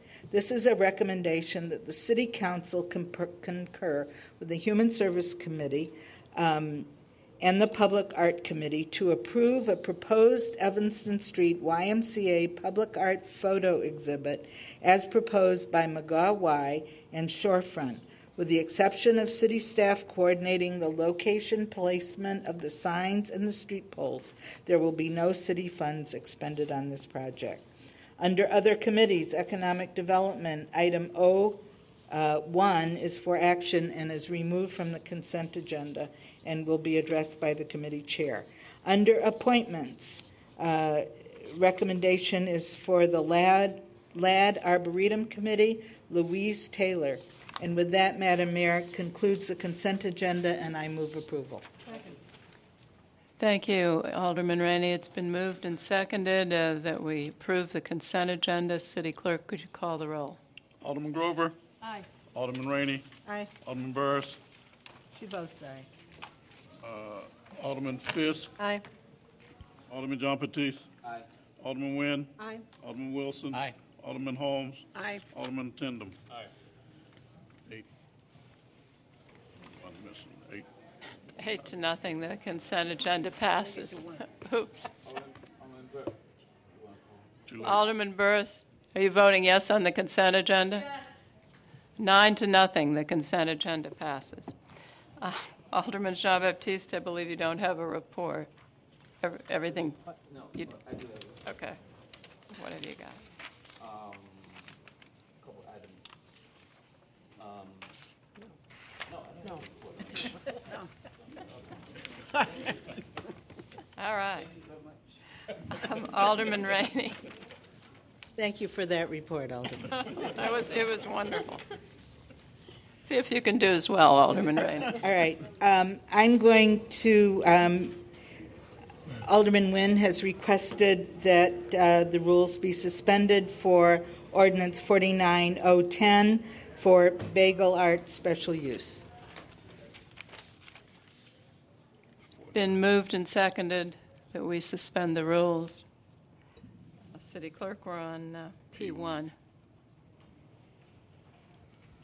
you call the roll? Alderman Grover? Aye. Alderman Rainey? Aye. Alderman Burris? Aye. Alderman Fisk? Aye. Alderman John Batiste? Aye. Alderman Nguyen? Aye. Alderman Wilson? Aye. Alderman Holmes? Aye. Alderman Tindem? Aye.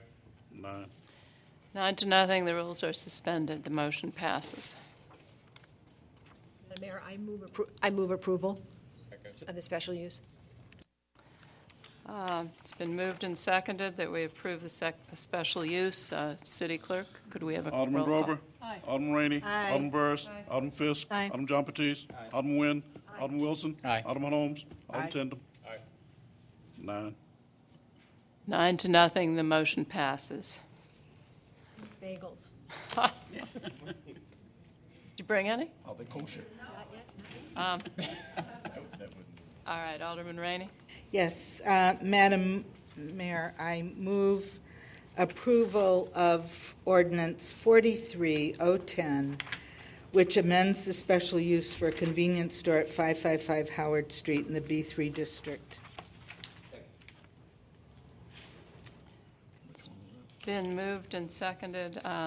Alderman Rainey? Yes. Madam Mayor, I'd like to speak to this. It is because of the concern of my colleagues that I am supporting this. I do not believe that an organization operation that has violated the law for 4 or 5 years ought to be given any kind of reward.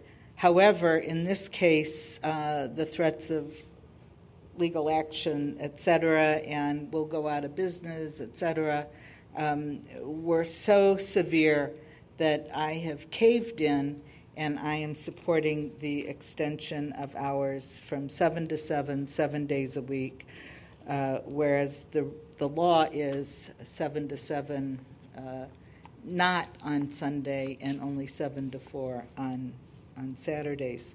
But I'm going to support this. And I know that the council has suggested that we revisit this in 3 months.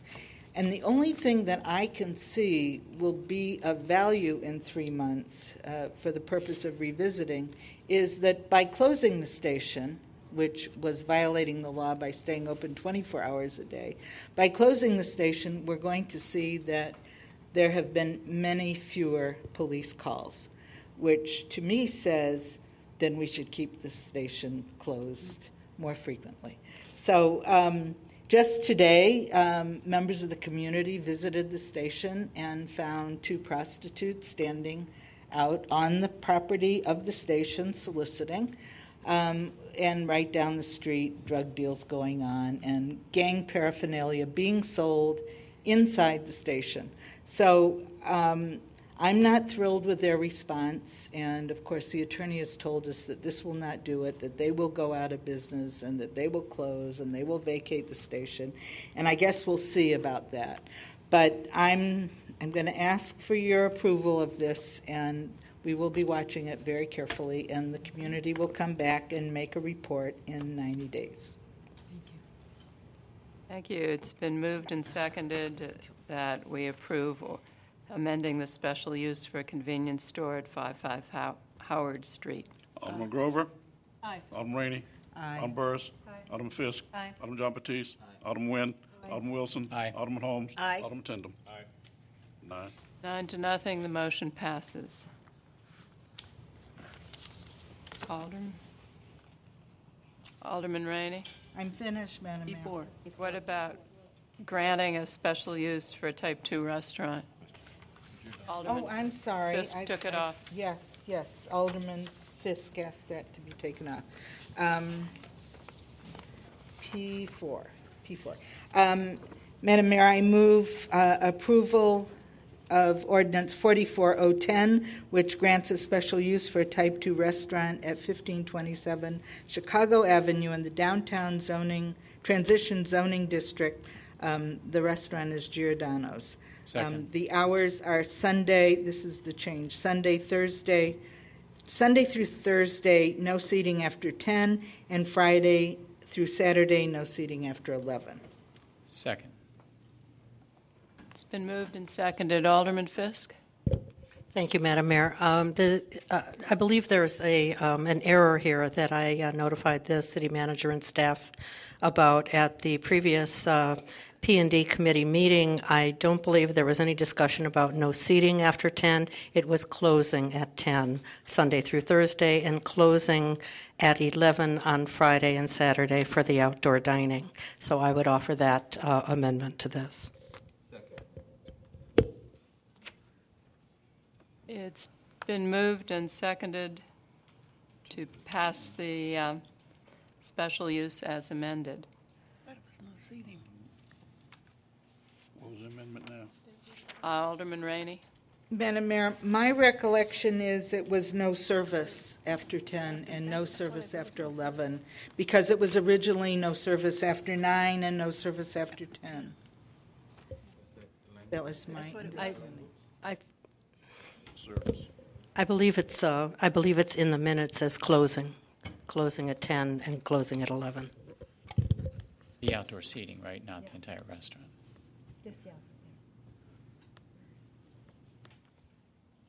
I can look because it was service. All right, City Manager, are you checking the minutes? Or? I'll ask for Mr. Walker's help as well. Mr. Walker, perhaps this was discussed, Alderman Fisk, at the P&D earlier this evening? It was discussed last week, or 2 weeks ago. It would have been the last meeting with service. Madam Mayor and members of council, it was not discussed at P&D this evening. It was discussed at the last Planning and Development Committee meeting. And as I recall, and as reflected in the minutes, there was no reference to seating. The service. So what did it say? Service? Service. There was no reference at all. It wasn't talked about. The 10 p.m.? Other than service. Yeah, the minutes, when Alderman Fisk inquired earlier today, we went back to review the tape. So the minutes are accurate as stated. And that's on page 246 of 339 in the packet. 246. On page 160 and 161. 246.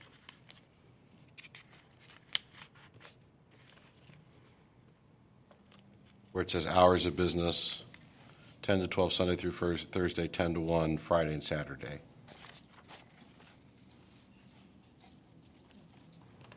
I was looking at the minutes.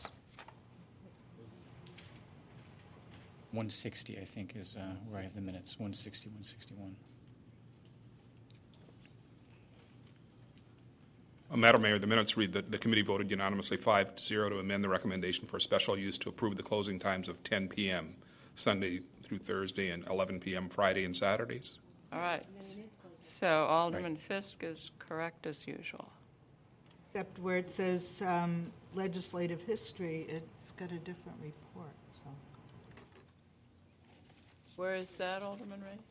On page 247, legislative history says June 14, 2010, P&D committee voted to recommend adoption of the special use permit with restrictions on operating hours of the proposed outdoor dining area as follows: Sunday through Thursday, no seating after 10. It was no service to close, and as I recall, the gentleman represented that was acceptable to him. Alderman Nguyen? I concur with Alderman Wilson. We didn't discuss seating. We discussed closing. Yes. And so the memo of June 15th,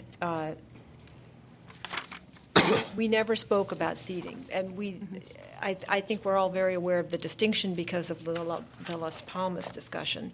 But it was closing. And Alderman Wilson is correct. The owner said that the revised hours that we offered were acceptable to him. And just for further clarity, that's closing of the outdoor seating area. Yes, not the restaurant. Right. Okay. All right, so we would like it to read no service after 10 or closing. Closing. All right.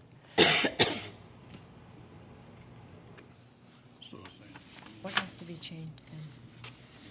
All right, so in the ordinance? And I think, and Alderman Fisk, if you could just confirm, I think the ordinance is the controlling document, and on page 242.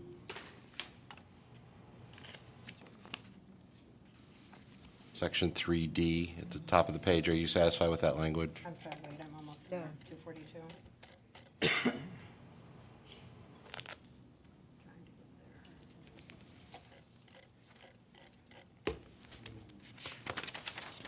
That's right. I'm sorry.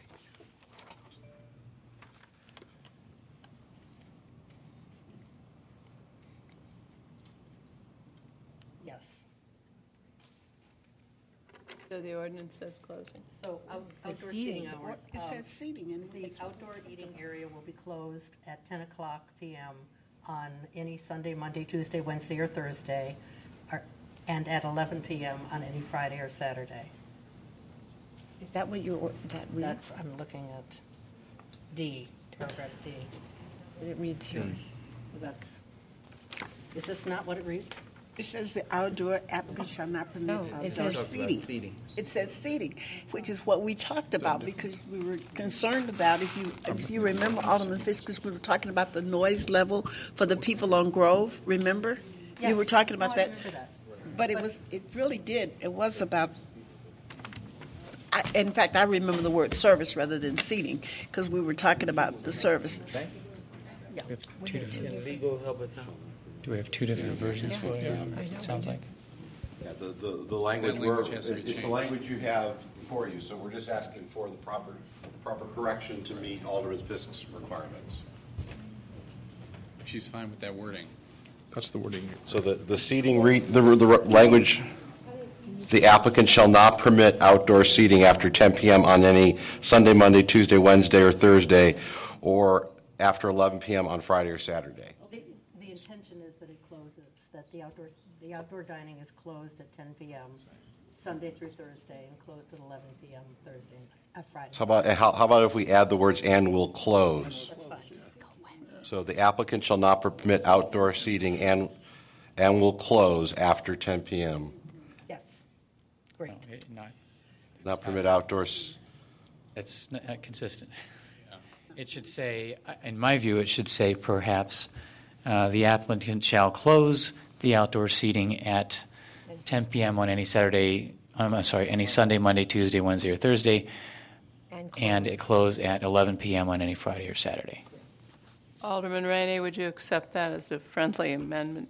Well, I don't really care, but I believe we discussed service, and so. This is a change from what you discussed. I know, Mm-hmm. but that we left That's okay. we left the proprietor with the understanding of something different. But that's not I don't really care. Because what happens if Service would mean that it's Can't wait on closed. anybody. You can't wait. You can't wait on anybody. It's You closed. can't serve anyone else after that. Now, if somebody has a plate, does that mean that we, If you it's use the going word to move closing, them in? you got to If you use take the closing, plate they got to away. take the plate away. They just, That's not right. what do you want them to do?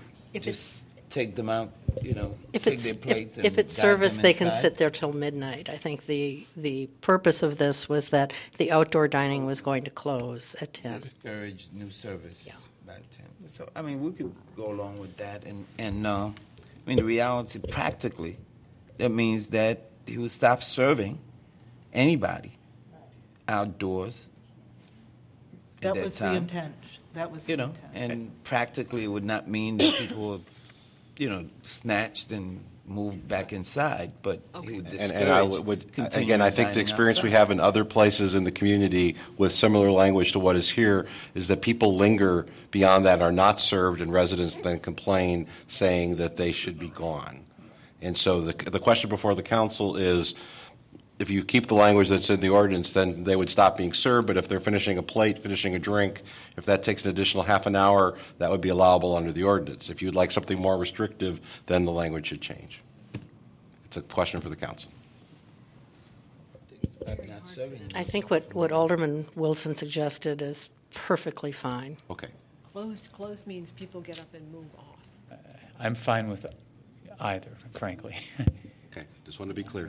I'm just trying to get clarity in the language as noise, opposed to expressing my opinion. All right. We should make that very clear to the proprietor, Yes, because that's not what we said. because that's not Manager what he left here. My understanding, Madam Mayor, members of the council, that you're amending the language to say the applicant shall close the outdoor seating area after 10 p.m. Sunday through Thursday and 11 p.m. Friday and Saturday. I would understand that to mean that diners will no longer be there after 10 o'clock, regardless if they're eating or not eating, and after 11 o'clock. If that's the intent of the council, then that's how we'll enforce it. And I will point out that having the language read service after 10 p.m. is fine with me. So I'm not necessarily requesting an amendment. I was just trying to get clarity in the language. I think those are the choices before the council. If you wish the diners to be gone, then the language that's been offered, I think, does that. If you wish the diners to be allowed to linger, then the language that's in the ordinance would do that. It's up to the council. Loving parliamentary procedure, I believe that we have a main motion, which is Alderman Rainey's, which Alderman Wilson seconded. Alderman Rainey, would you? I can't remember. She didn't make a motion. My recollection is it was service, and anything after that, is Alderman Fisk. All right. Yeah, Alderman Fisk. Excellent. Then amended. Alderman Fisk, thank you for having the only motion, and therefore we're going to vote on Alderman Fisk's motion, which is closed. Closing at 10 p.m. Sunday through Thursday, closing at 11 p.m. Friday and Saturday. That was moved and seconded. So we're going to vote on that and see if it passes. City Clerk? Alderman Grover? No. Alderman Rainey? No. Alderman Burris? No. Alderman Fisk? Aye.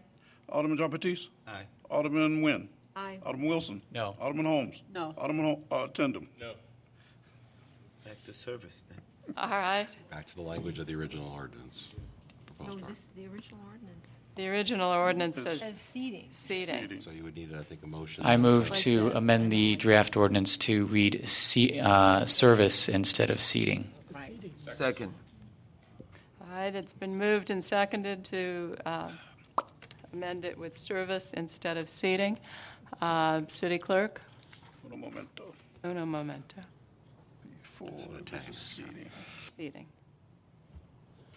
Okay. Service is moving to service. Which one is moving to seating? No, moves to service. Okay, from seating to service.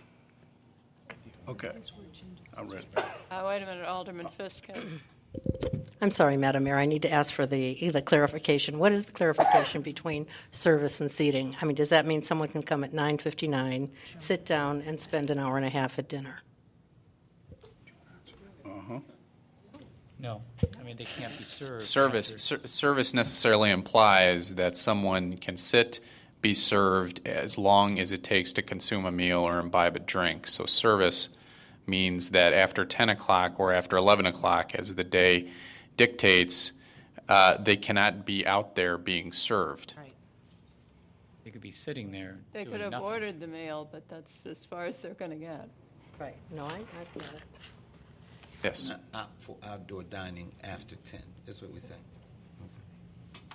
No service. All right, are we ready to vote? I got 4 different, which one we going with? City Clerk, we're going with service. Going with service, okay. Service. Alderman Grover? Aye. Alderman Rainey? Aye. Alderman Burris? Aye. Alderman Fisk? No. Alderman John Batiste? Aye. Alderman Nguyen? Aye. Aye.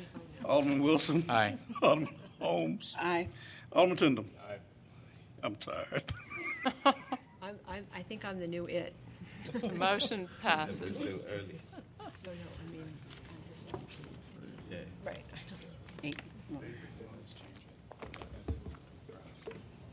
Madam Mayor, I believe now that it's the action on the proposed ordinance as amended.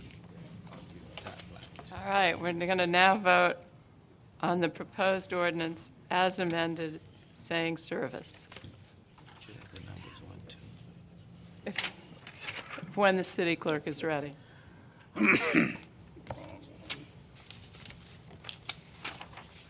Last sheet. Oh. Alderman Grover? Aye. Alderman Rainey? Aye. Alderman Burris? Aye. Alderman Fisk? Aye. Alderman John Batiste? Aye. Alderman Nguyen? Aye. Alderman Wilson? Aye. Alderman Holmes? Aye. Alderman Tindem? Aye. 9-0. 9-0, the motion passes. All right. That concludes, moving right along, that concludes planning and development. Alderman Fisk, Human Services. Thank you, Madam Mayor. The Human Services Committee asks your approval of Ordinance 21010, proposed budget and appropriation ordinance for town purposes for the year ending March 31st, 2011. Township of Evanston Supervisor Treasurer recommends that City Council Township Trustees approve the Town of the City of Evanston budget for the fiscal year commencing April 1st, 2010 and ending March 31st, 2011 with Town Fund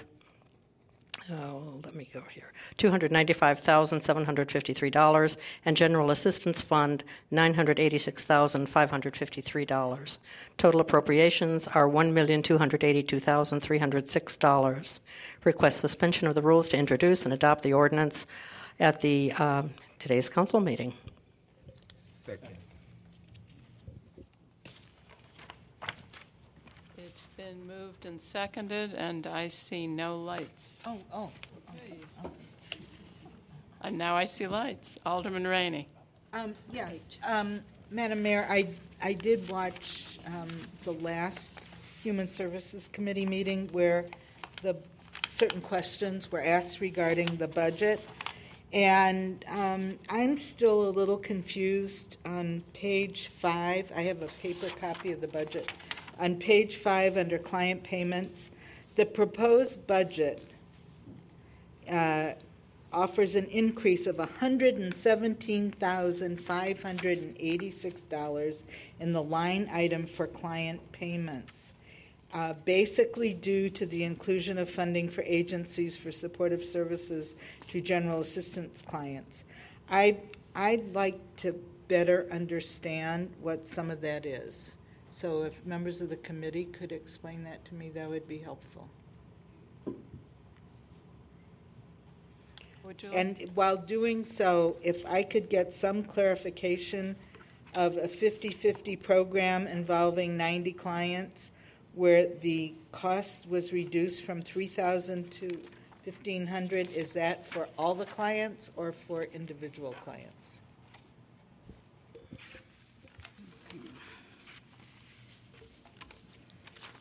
First question, Rosemary Jean-Paul, Executive Director of the Township of Evanston. In response to Alderman Rainey's first question, the client contractual services, that includes additional services providers that we're contracting with to provide services for our clients. Some of them are peer service. One is peer service trilogy, and the township supervisor earmarked other programs that she will be contracting with to service our clients. And where would we find those? Are they in the budget? She has indicated that in the narrative of her budget on page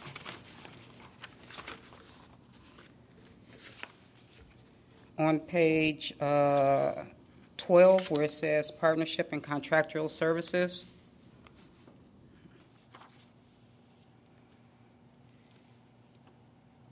And we'll be also contracting with the Youth Job Center and various other organizations that could benefit our clients in order to help them get back. How much money? We don't know. It depends what their needs would be, just like what we did with the contractual services with the mental health department. It can vary based on them, what their request would be. They'll have to submit a proposal to the supervisor. But Director, this is a budget, so I don't think that the city could get away with saying, oh, we're going to increase this line item for $117,000. It's going to include some services we don't know how much they're going to cost. So I think that I need a little more information, because on page 12, partnership and contractual services, it's just the office will also explore partnering with ECDC for an urban gardening entrepreneurial program for ex-offenders, a community purchase of service agreement to be entered into with Peer Services and Trilogy. These are future proposals that we don't know how many clients these agencies have contacted us for funding, and they have yet to submit a plan to us. So until we get that, they gave us an estimated on that of what they're going to be asking for. So you're asking us to tell the taxpayer we're going to levy $117,000 against you because there's some groups out there that want to provide some services for our clients, and we don't know what they're going to cost. I really find that just not possible for me to support. So having said that, let me just ask you then about the $3,000 to $1,500 for a 50-50 program. Is that per client? No, it's not. The 50-50 program, we target clients who are, quote-unquote, employable and trainable on a non-profit, profit sponsor site. We will assist clients up to $1,500 with initial employment costs from the employer. That $1,500 is per individual, no max than 3. So we may only get, depending on the sponsor's cooperation, we may only get 3 or 4 sponsors for potential placements of clients. And that can be 3 or 4 clients. It's not 90 clients. So how much have you set aside for that program, for the match? For the for current the individual client? Yeah, you've reduced it. Okay. On page 4 is not page 4. It's $1,500 per client for a 6. I believe it's a 6-week process period, and that depends on what that sponsor is going to be paying that client. If a sponsor pay a client, say $10 an hour, we're responsible for 5, up to no more than that $1,500. So that sponsor can, receive up to that $1,500. But once they offer the client full-time employment, that's it. And the client is not receiving general assistance at the time of participating under this employment program. What is the total amount you have budgeted for the 50-50 program? $3,000. And that's on page 2 of the budget under client services. So out of 90 clients, you only expect to expend $3,000. It's not 90 clients. The 50-50 program is only designed for our, you could say, our prime clients who are employable. Not all of our clients are employable or skilled or trained. I understand so that. But what I'm saying is, out of all those 90 clients, you're only anticipating expending $3,000 in the 50-50 program for that subsidy. That's correct. And that expenditure, again, depending on what the sponsor offers as far as an hourly salary, it can be minimum wage. We can pay $4 opposed to the $8, the $10, $6. So that $3,000 go pretty far. And it can service more than 2 clients. My concern is that it's so low, not that it's too much, but that with the economy, last year's budget showed that we didn't get that many sponsors to participate in the program, so we had to reduce it because our sponsors had dropped. I would definitely want to look into the way that program's being administered. All right, let me talk to you about page 6, and I'm just going through the little summary, the narrative, the text. Yeah, under legal fees this year, you have $50,000 set aside for legal fees. What's that story? The legal fees, you can have the attorney to discuss that.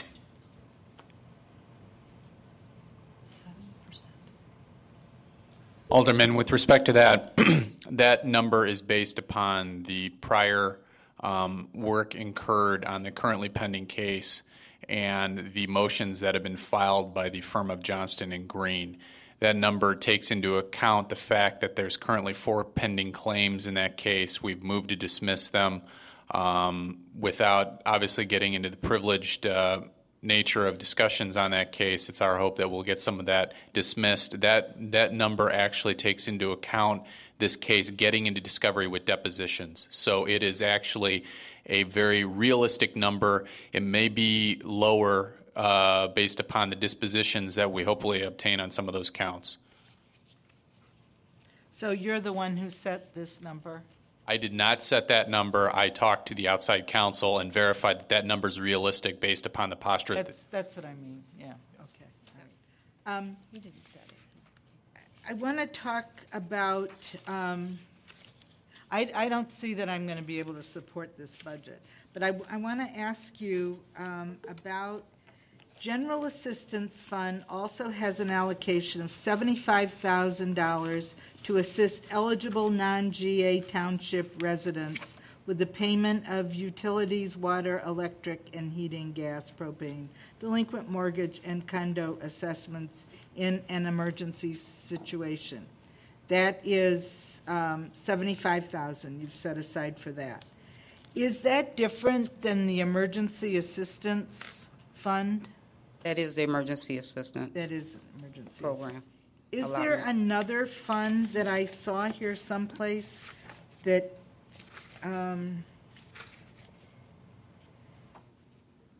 saw another program and I was a little confused. Emergency Assistance Fund, okay. Just a second.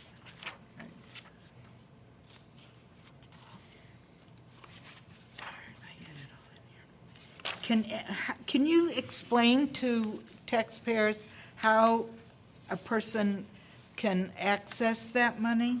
Because I know that my constituents sure don't know about that. Well, it's the same program that we had when the city was funding it, and now we're administering and funding it. Right. It assists individuals who are threatened with housing, shelter, or utility shutoffs. You have to be an Evanston resident, you have to be a U.S. citizen, and you have to show hardship as to why you were unable to maintain those services. Okay. So they can just call you if they can't pay their rent? No, they need to come in and apply for go through the... But I mean to make an appointment. They just come into the office. And they don't have to be eligible to be a township client, right? What do you mean by eligible of a township client? Well, don't you have eligibility requirements to become a township Evanston client? resident. You have to be an Evanston resident. When you can't have a job, can you have a job? Yes, you have to have income because you have to show to us that you're able to maintain those services once assistance is provided. So it's all right. Now, on page 17, I found this other page that I was had marked up. The township budget has a proposed amount of $45,550 for community action initiative and $324,164 for community purchase of service agreements from local not-for-profit organizations. The $324,000 is different than the $117,000, right? I'm not following you on the 117 on page 17. We talked about the $117,000 for contractual and services. Yes, that's different. Like that's general assistance and general fund. No, that's for peer service and right. other things that's that under you haven't the general contracted for. Fund. Okay. Well, what's the $324,000? Those are the contractual services with the city that we've contributing payments on behalf of the city through the mental health board like we did last year. And those services ranges with agencies from, dealing with infants to seniors.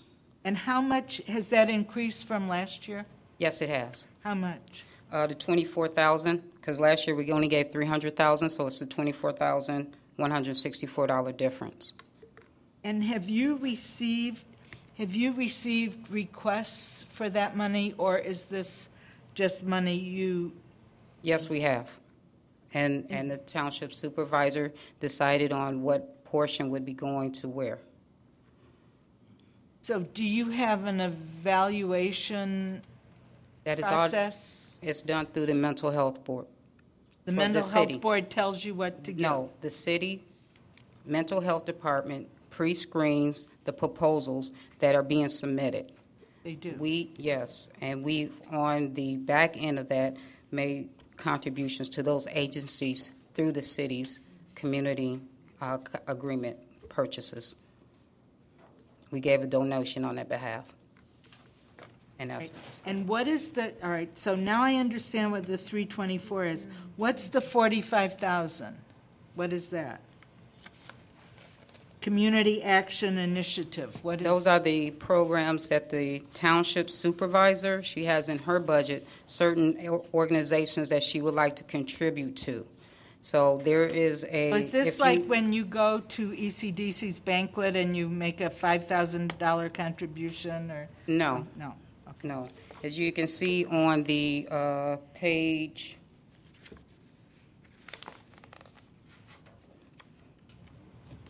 14, talking about the senior services and under the supervisor's budget, those are community action programs and summer youth programs, the mayor's youth programs that she gives donations to. That is where those funds are coming from.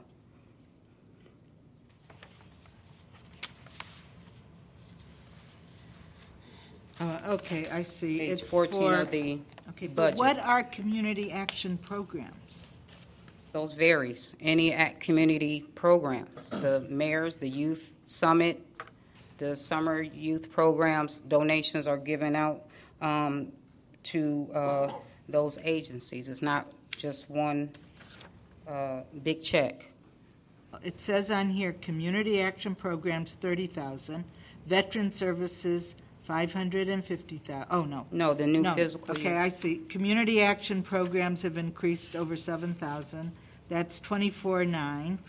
Then veteran services are $650 for some flags, and youth summer program is 20,000. Well, what are the community action programs? That's what I would like to know. I can get back to you if you want to know the specifics, but again, those programs are earmarked from the supervisor when she decides on which programs that she's going to, which program that she is going to donate to. So, yeah, so and there's we give several her of them. They're money not, and, yeah, they're I not mean, yeah, I know. individualized. Yeah. That's just not, I don't like that at all. And that's just, she has a pot of money that she can hand out to her favorites. I mean, that's all that is. It's just, and I see on the bills list where people spend $500 for this banquet and that banquet, and that's just, the taxpayers ought not be paying for that. And I'm just really disappointed in this budget. Well, those banquets are the funds for those banquets are used to keep an organization into existence to service the constituents of Evanston. Yep.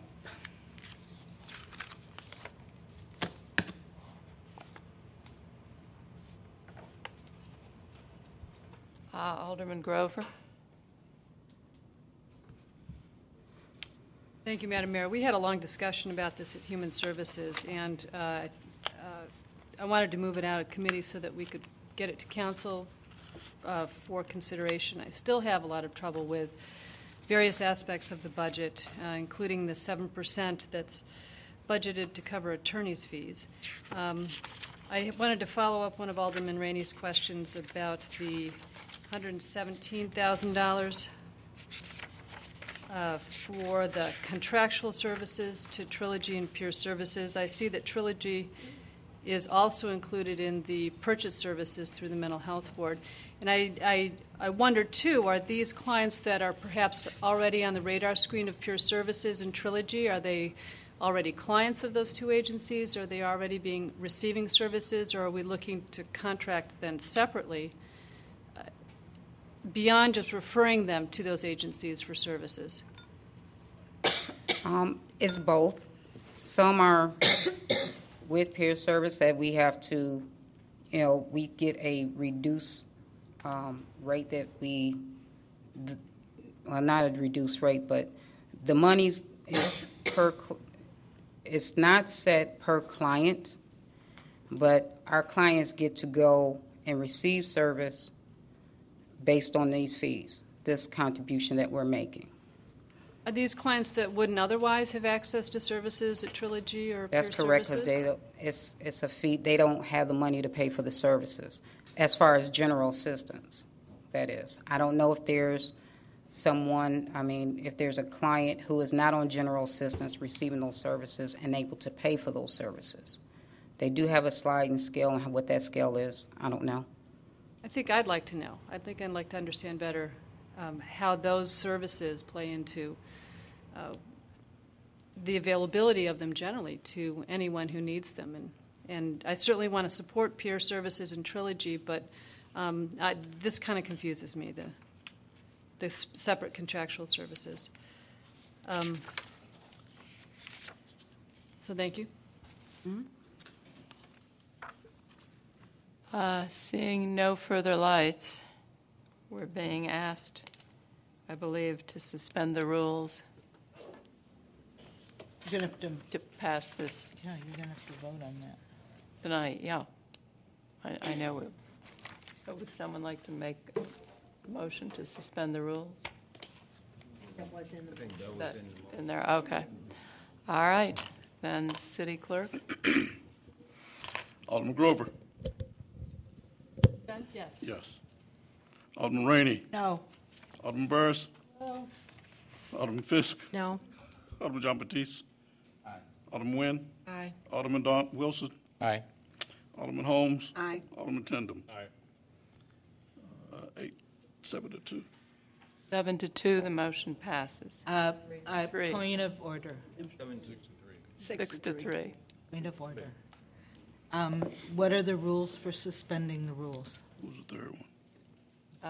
I don't know who the third one is. It has to be unanimous. Right. Oops.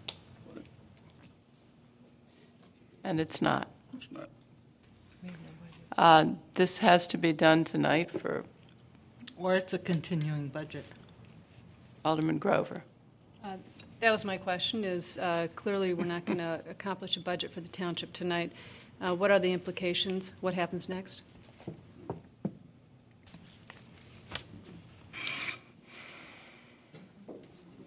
Just found the answers.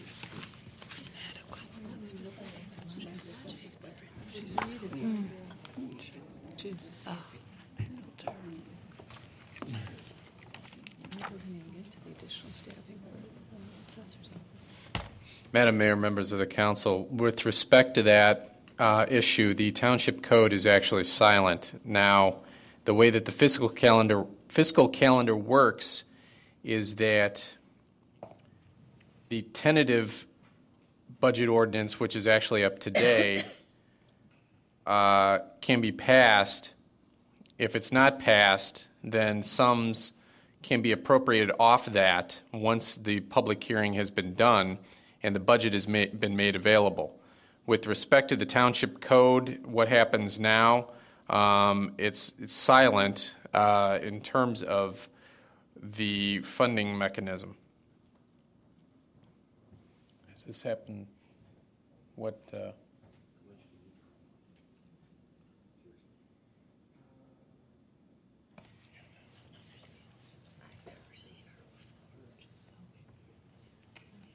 Grant, what does it mean things can be, whatever the word was that you used?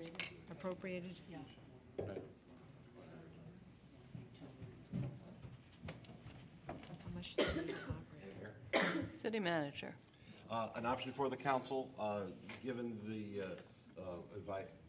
advice of the Corporation Council, could be a continuing resolution that would allocate an appropriate amount of money to continue for a month's time, and I believe Mr. Lyons is thinking $100,000 would be an appropriate amount. So if the council wished to do that and appropriate that this evening, we can, I think if you want to go on to your last item, we could draft something up rather quickly in order to do that, and then you could come back at a future meeting and finish this up. Alderman Rainey? I would think that it would be a great idea for the township supervisor to show up at our next meeting, so that instead of referring everything to, well, that's what the supervisor has in her, that we could actually speak with the supervisor. I mean, she might be ill, I don't know, but she might be out of town, she might have had surgery, she might be out of the country, but I think it's important that we have a meeting with the supervisor. Alderman Holmes? I just wanted to let Alderman Rainey know, and maybe the rest of the council, I didn't know people did not know that she is out of town. Her mother is ill. No, I didn't know that. In But, Louisiana. so we'll meet with her when she comes back. Thank you, Alderman Holmes. Do we want to move on? Hold on, let's see. Apparently they're trying to.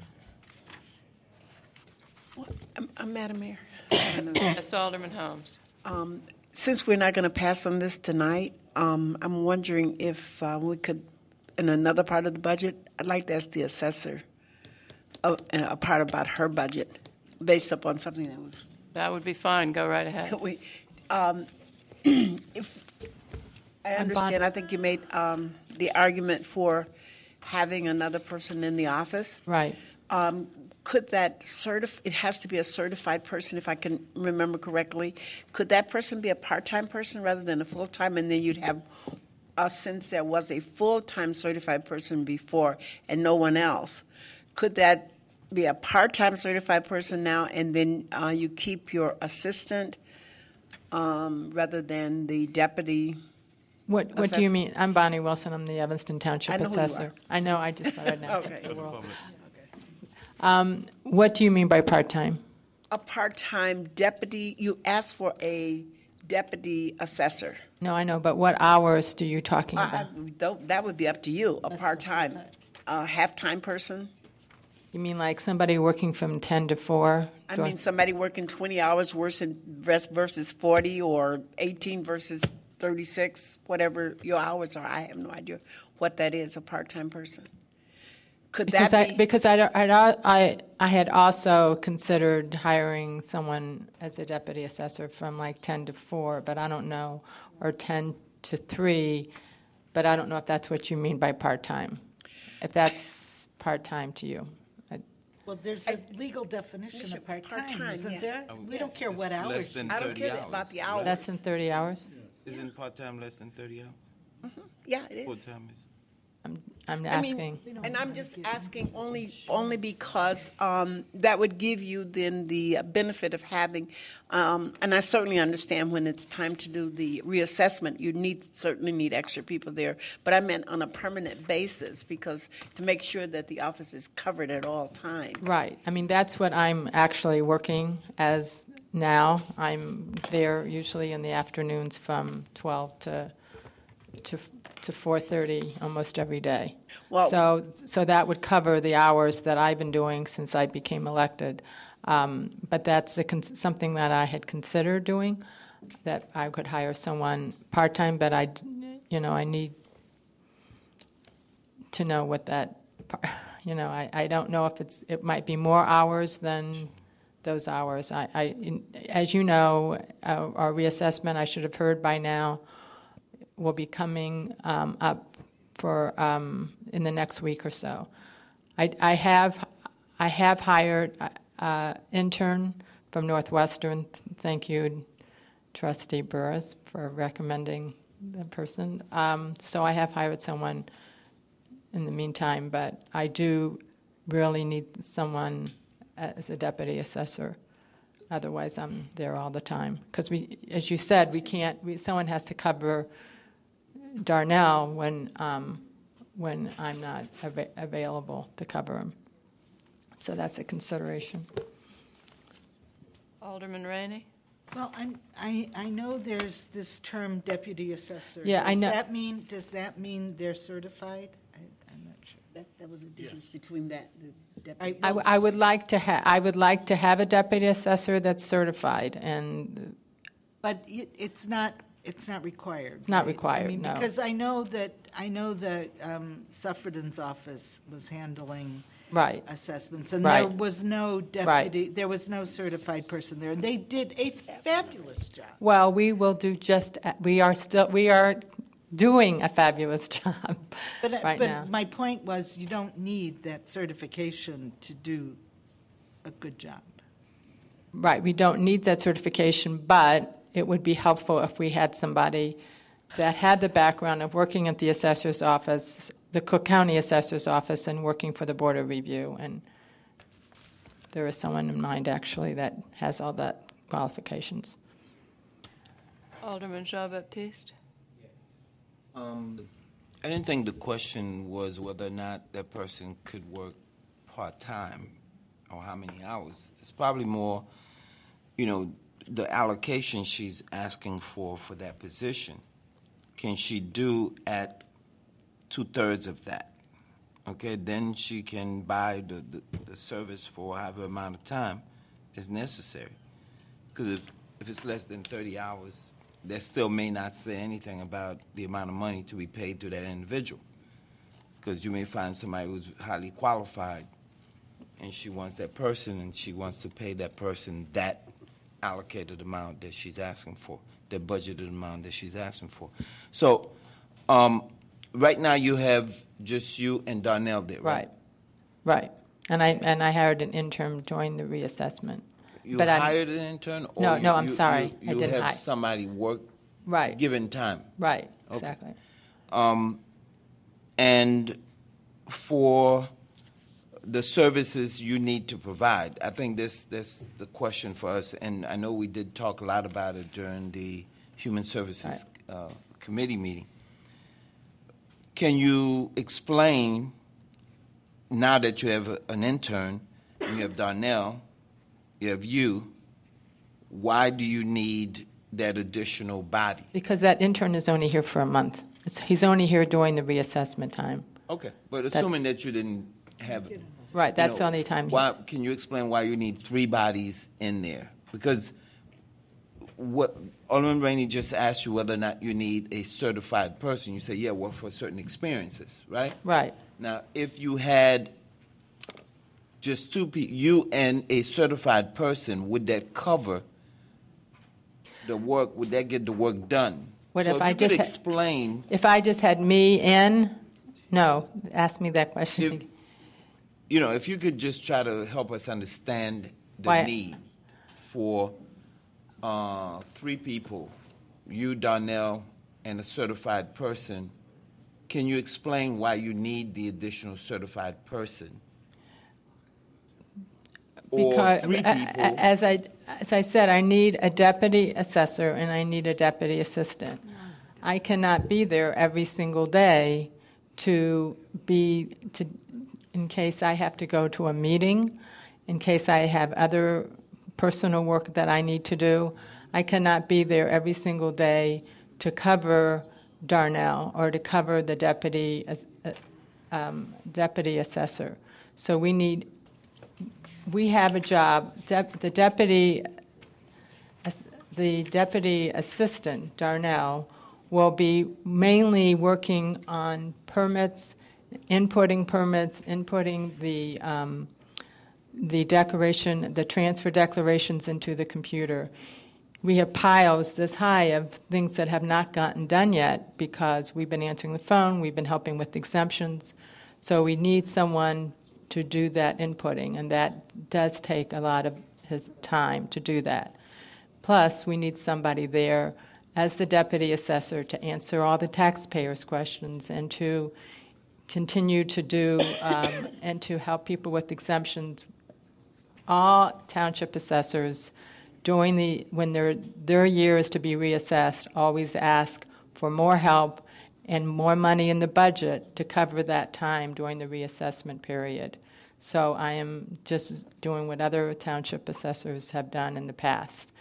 And in the future, I would like to start reaching out to the community, having meetings within the community during the day and the evenings to let people know exactly what we do and how we can help them as I'm a taxpayer's advocate, helping these taxpayers, making sure they have all the exemptions that they're entitled to, and doing a better job and continuing to do the good job that I'm doing now to help the taxpayers of Evanston.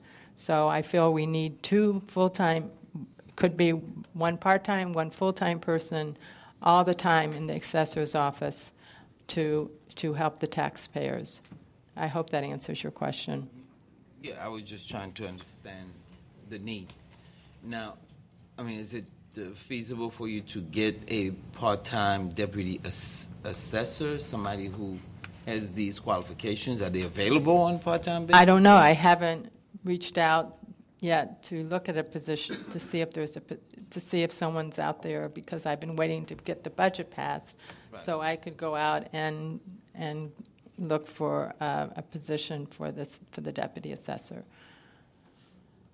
Actually, I have someone in mind, but I can't do anything until I get this budget passed. So I'm waiting to get the budget passed. Alderman Fisk? My questions were answered, thanks. Alderman Rainey? My question was answered. Alderman Nguyen?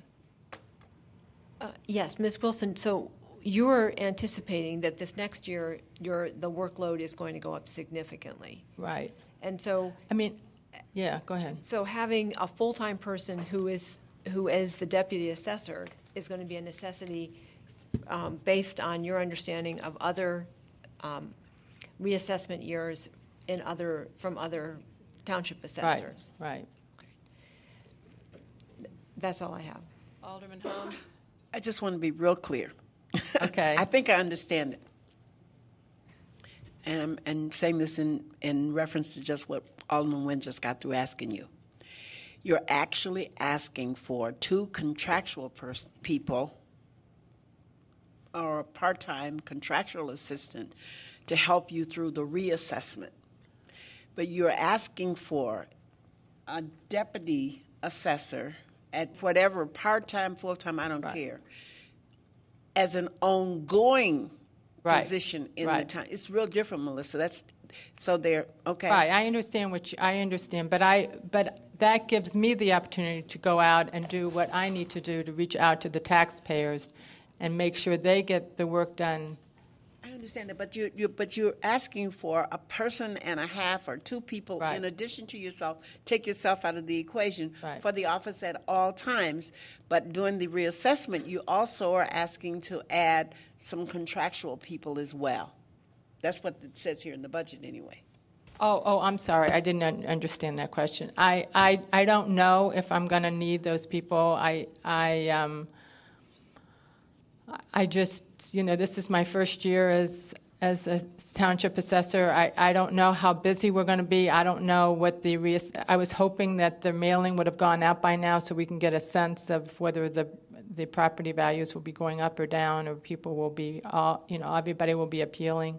So I don't know. I do have an intern, so it might be possible that I might not use those people. I put that in because I had to make up a budget the first 3 months of being assessor, so I was told that we were very, very busy during the reassessment time. Those $6,000, is that what you're talking about? Mm-hmm. That was just for the reassessment time. That was just for the month of the reassessment period, right? Okay. Alderman Rainey? I'm wondering, I'm not trying to be facetious at all, but can you use any of the 50-50 money from the township for a part-time person? No, she should. No? What? Oh, it's up to me. I don't.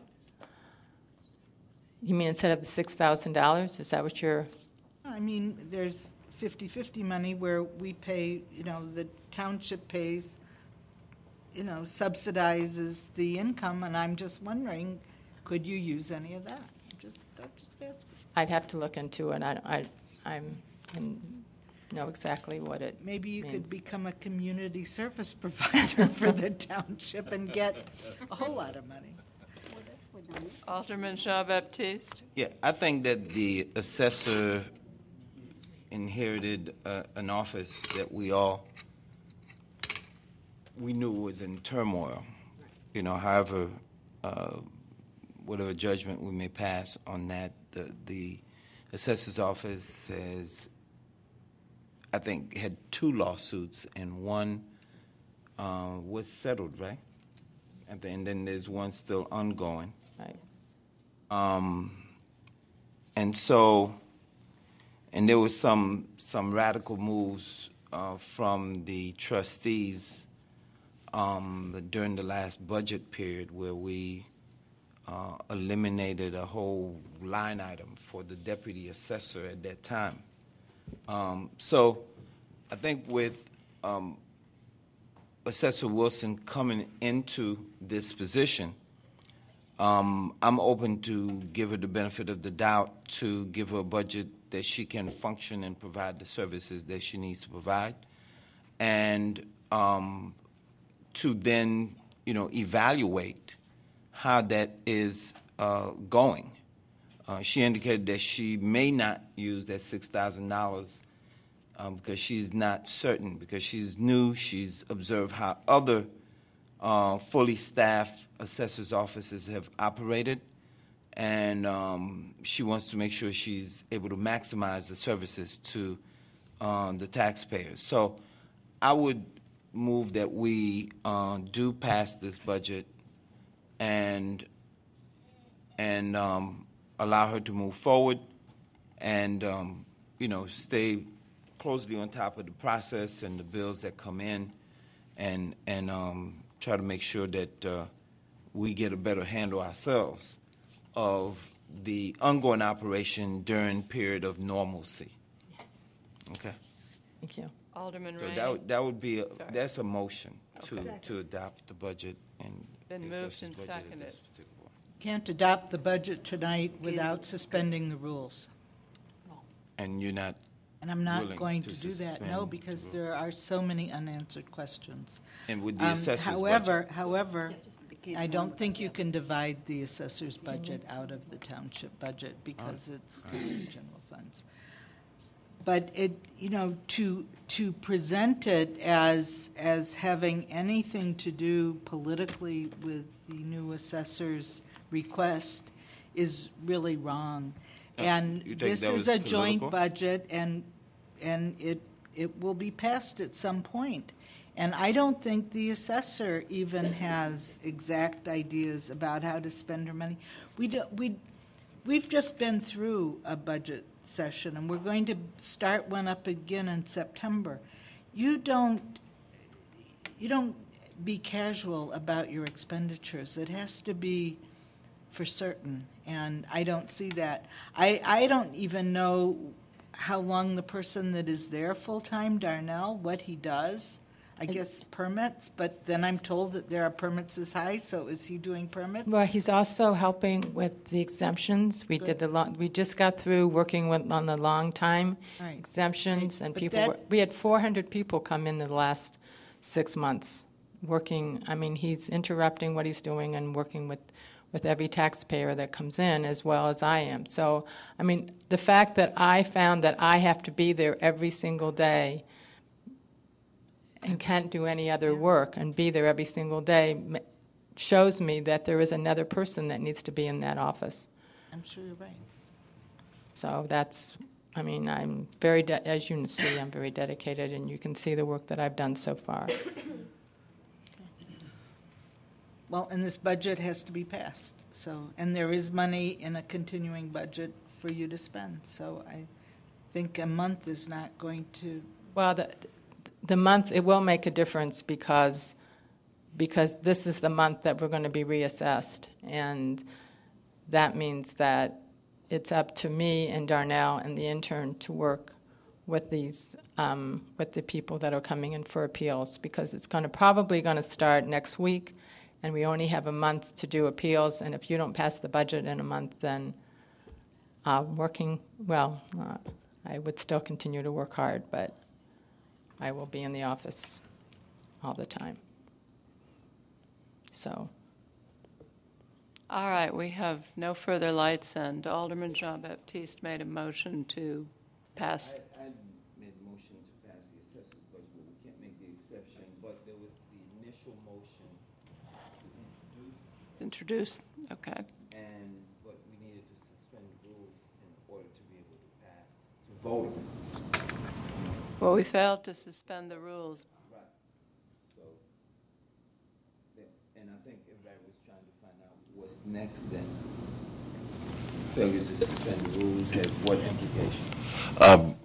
Madam Mayor, Alderman John Baptiste, if the council does not suspend the rules, then you're left to a regular adoption and a second reading. Strictly speaking, then the budget would not be adopted unless you had another special meeting sometime prior to the end of the month, which would be 2 days from now, in order to adopt that. So I think that's where you stand.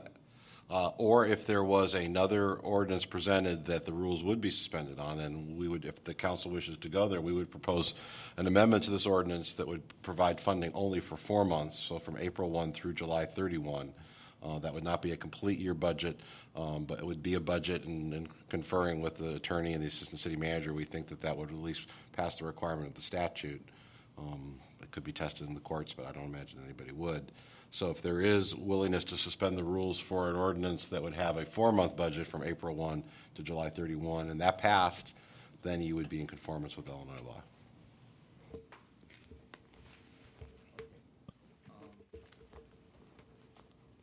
I just would like to add that, according to my understanding of the law, that the budget has to be passed by June 30th.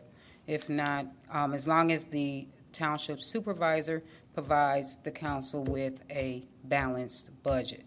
There was previous meetings on the budget we had the human service meeting, it was discussed, and there's no reason to, delay the process any further according to the law. I just want to make that note. Okay, of course, the city attorney is the last word on that issue. I just want that in the minutes. Okay. The question is, what's the budget say? Yeah. City attorney. Madam Mayor, Township Trustees, City Manager BOBKIEWICZ, with respect to this issue, what I've done is I've gone upstairs and I've recalibrated the numbers with the assistance of the Assistant City Manager.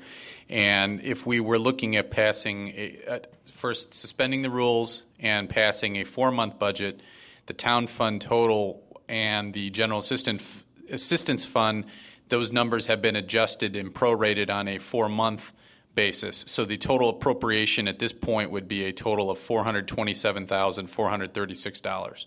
And that would, of course, as the city manager pointed out, take us through to the end of July for this purposes of this fiscal year.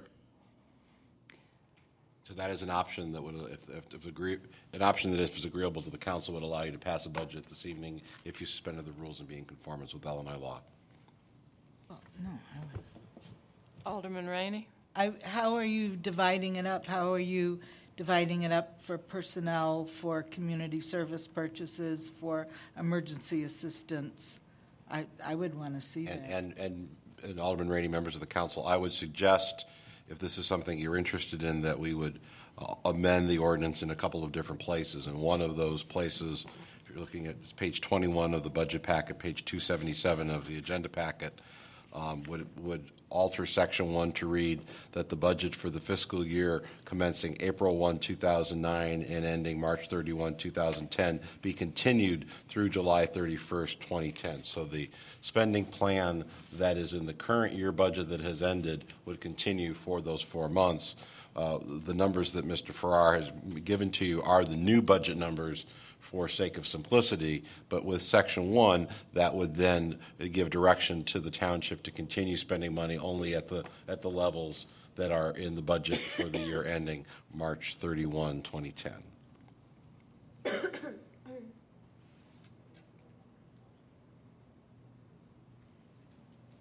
Does anyone want to make a motion?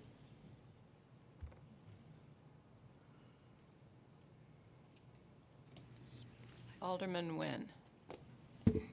I move we accept the city manager's suggestion with respect to maintaining the funding levels in last year's approved budget for one quarter of a budgeted year, which would end on, and that funding then would end July 31st. Correct. Alderman Rainey? What's been allocated in there for legal fees? We would go, Mr. Farrar, do you know what the last year's budget was? I do not. I think it was about $100,000. So under the proposed motion, We it might would, be allocating more for legal fees in your continuing budget than is being asked would be for. approximately 30,000, give or take. What can we do about it? We can't do anything about it if the case continues. Well, and practically speaking, the way that this ordinance is drafted, and if you wish to change that in the future, there is no line items attached. You're actually approving appropriations. So if the township board wishes to approve a line item budget, then this ordinance needs to be recrafted for the future. Because right now you're approving funds from the town fund and from the general assistance fund only. With this additional language, you're at least carrying forward the line item budget from the previous year. So that gives you a little bit more control. Okay, it's been moved and seconded to maintain the funding levels for 4 months at last year's level. And so we could vote to introduce that and see how it went, and then maybe suspend the rules if we get that far. City Clerk? Wait. Alderman Rainey. What's the part about going forward? What happens if this is accepted? How does this help the assessor, which is what there's an effort to do? It doesn't, because it's at last year's level. It's not an effort to, hold on one second. No, Lionel, excuse me, I'm not talking to you right now, okay? I'm asking the city manager. Oh, you asking the city manager? How does this help going forward? And It do- what's the next step? It does not help immediately going forward. This merely allows the township to have an adopted budget pursuant to Illinois code. It provides funding through July 31st, and we would come back to you at your next council meeting on July 12, hopefully with the township supervisor present, and would ask you to move forward to approve a budget for the remainder of the fiscal year. And I'll support this, but I'm going to ask the executive director of the township to come back with details regarding questions that were asked tonight. I found very unsatisfactory the responses I received. All right, it has been moved and seconded to maintain the funding levels. City Clerk, could you call the roll? Alderman Grover. Aye. Alderman Rainey. Aye. Alderman Burrs. Aye. Alderman Fisk. Aye. Alderman John Batiste. No. Alderman Nguyen. Aye. Alderman Wilson. Aye. Alderman Holmes. Aye. Alderman Tyndall. 8-1. 8-1, that motion passes. Now we need to suspend the rules if it's going to work. I'll move to suspend the rules. Second. It's been moved and seconded. City Clerk, could you call the roll? Alderman Grover. Aye. Hold on. All right, Alderman You know, Jean-Baptiste. I think that we need to just get a clarification of process, too, in the midst of all of this. We're voting. Because here it is, the day that we are to pass this, that's when we have it as a council. The budget was presented to the Human Services Committee maybe 2 or 3 months ago. But when it was first presented, it was presented 2 or 3 days before our meeting. So we asked to continue to hold it in committee. But last council meeting, you know, the budget was not on our agenda. It should have been, because the committee had already addressed the budget.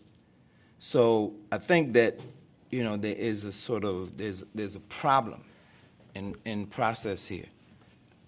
Because if our expectation is to try to get a budget passed, we know the timetable, then we've got to get the proper time allocated for the council to consider this.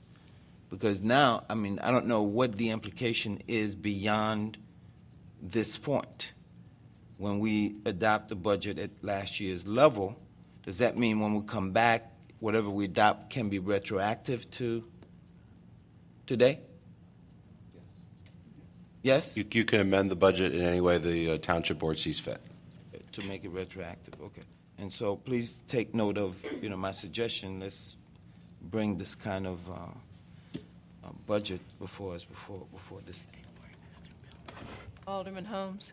Alderman Jean-Baptiste, it was at the request of the Human Services Committee, I believe, because the township supervisor did present to us, and then the committee, we couldn't. On the same page. That's what I said. Right, but remember, there was a process of having the public hearing before we could adopt the budget, and that's why, if I'm not mistaken, the hearing was at the last meeting, is that, I think, and then this was then the only choice we had, and we asked the township supervisor in the Human Services Committee what was the very latest that it could be presented. So it was really on the council, on the trustees, I should say, who put us to this last-minute vote on the budget, just so that we, it wasn't the township, it was us.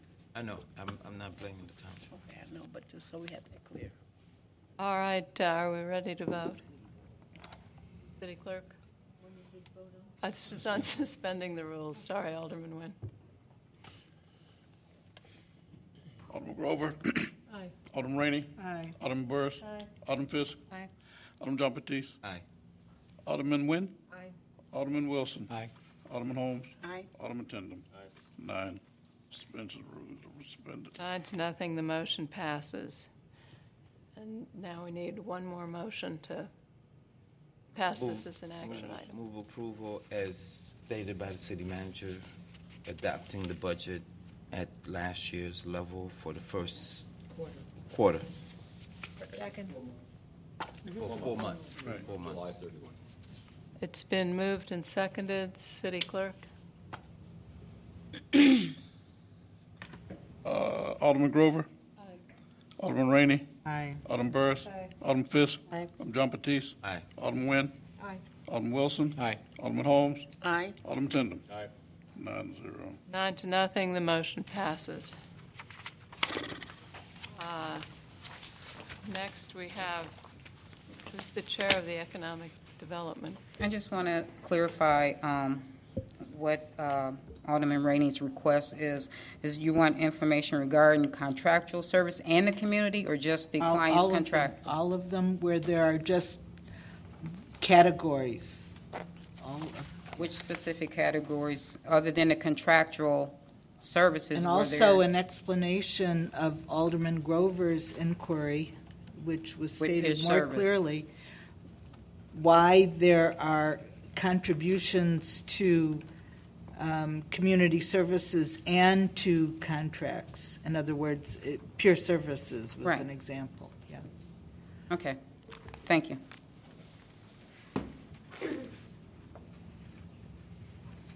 Alderman Nguyen. Madam Mayor, I am current chair of the Economic Development Committee. We ask your approval tonight of Resolution 46R10, an agreement with Open Lands and Grandmother Park Initiative for the funding of land acquisition and park construction at 1125 Dewey for an amount not to exceed $50,000, an application for open space land acquisition development grant. Second. It's been moved and seconded. Alderman Burris? Yes, I just want to make sure that everyone realizes this is taking a property off the tax rolls permanently, and the Grandma Tot Lot, once again, they want to put a tot lot a block and a half from Robert Crown, and I did go and look at the property, despite what you thought at the economic development meeting, and took pictures of the property from different angles, from the alley, from both sides, and we are a block and a half from Robert Crown. If we're going to build a tot lot, why can't we build on Robert Crown on property that's already off the tax rolls versus going this route? It just, once again, I think is fiscally irresponsible. And where the group says they're going to raise $200,000 to build the lot, what if that doesn't happen? Once again, then we'll fall back to the city to maintain. I think it's an issue. I know that other people are really pushing for this, but as we have many, many budget woes and we have all these special interests that are nickel and diming us to death, but we're laying off firefighters and we're laying off more people, but we're doing things like this that just don't make sense. Thanks. Alderman Nguyen. Yes, thank you, Madam Mayor. This proposal does not permanently remove the property from the tax rolls unless all of the requirements are met. We discussed in committee the issue of the fact that the property has now been demolished and that there are 4 other foreclosures in the neighborhood. The city is not committed to provide this funding until all of the other requirements are met. And that time period was approximately 3 years. Isn't that correct? Yes, Alderman Jean-Baptiste. So we won't know for 3 years whether the property will permanently come off the tax rolls. The issue of Robert Crown is a question mark. That's part of the large development of Robert Crown. There is no funding for that either right now. So the committee decided to support this because the community members brought this forward. It's a very creative solution to their problem, which is that they have they had a fire on the house on this block. It was demolished, and they're very concerned about their own property values. And they feel that a tot lot would really increase the community involvement and increase their property values. And given the market right now, that this property is not going to be redeveloped anytime soon. And Alderman Jean-Baptiste can probably provide a little bit more detail on it than I can.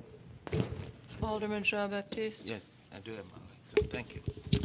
Thank you very much, Madam Mayor.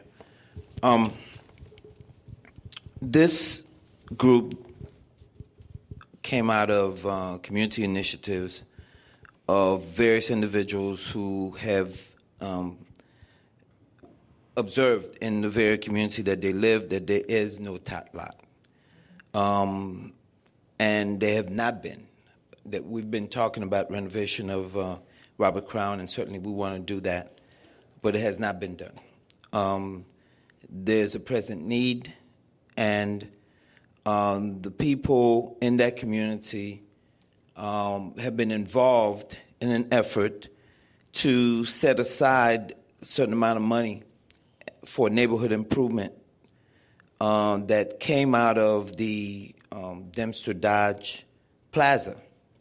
And so they really wanted to rely on that fund to be able to support this initiative.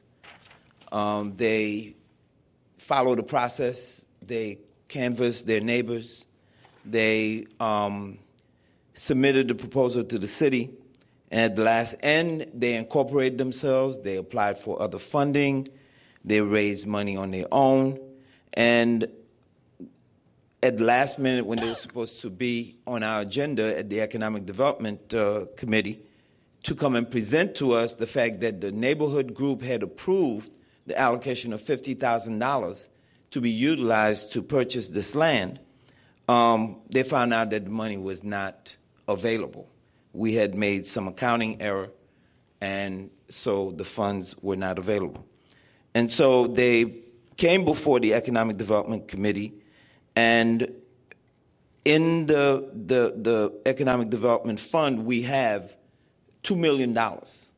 And yes, certainly there are other needs, but we made a decision to allocate that amount of money for the purpose of economic development, for the purpose of encouraging certain initiatives that serves to upgrade the value of our community, value of property.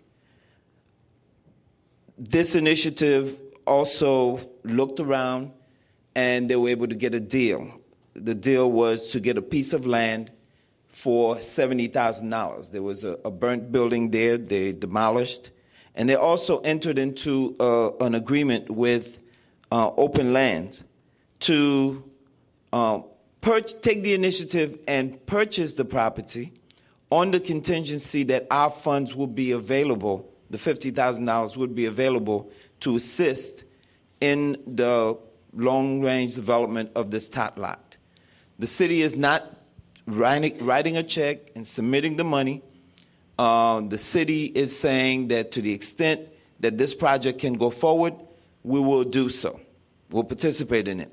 And if and when this project goes forward, Open Lands will return the property to the city and for the use of the tot lot.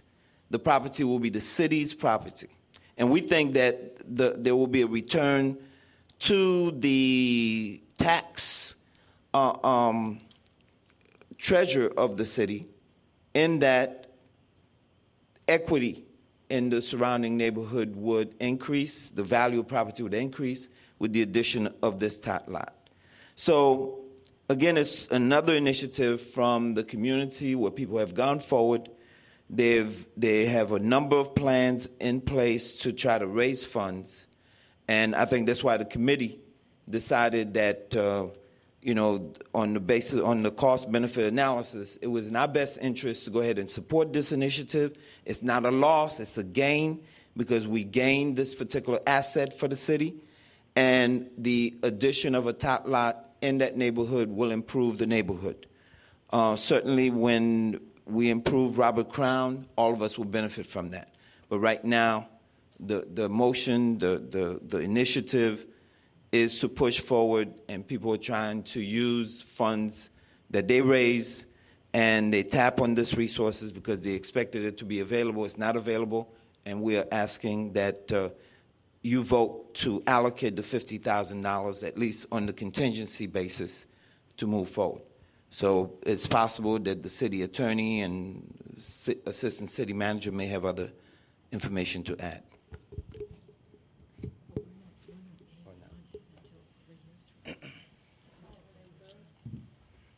I just wanted to clarify what Alderman Nguyen said. It will come off the tax rolls as soon as Open Land purchases it. And the only way that would go back on the tax rolls is if it doesn't become a tot lot and it goes back on the open market. So in all essence, it's off the tax rolls and no likely return at this point to the market. So I just want to be clear that it's immediately going off the tax rolls as soon as Open Lands buys it. As far as Robert Crown, we could put a tot lot on Robert Crown right now. It doesn't have to be part of the overall redevelopment for the ice rink.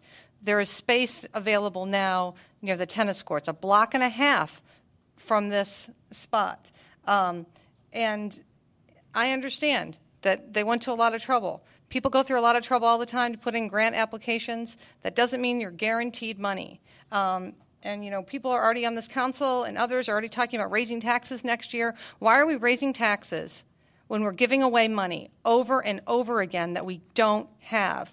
We are living beyond our means, and we're continuing to do it. All of us ran on a platform of being fiscally responsible, looking at economic development, but I don't see that happening. And I know I get frustrated because I just see us throwing good money after bad, taking property off the tax rolls. We're looking to do it in other places, but we don't want other not-for-profits to do it. And we get mad at them when they do it, but then we as a city do it. So it's a little frustrating to lay people off and to continue to cut services, but we're continuing to fund other special pet projects in people's wards. I guess that was aimed at me.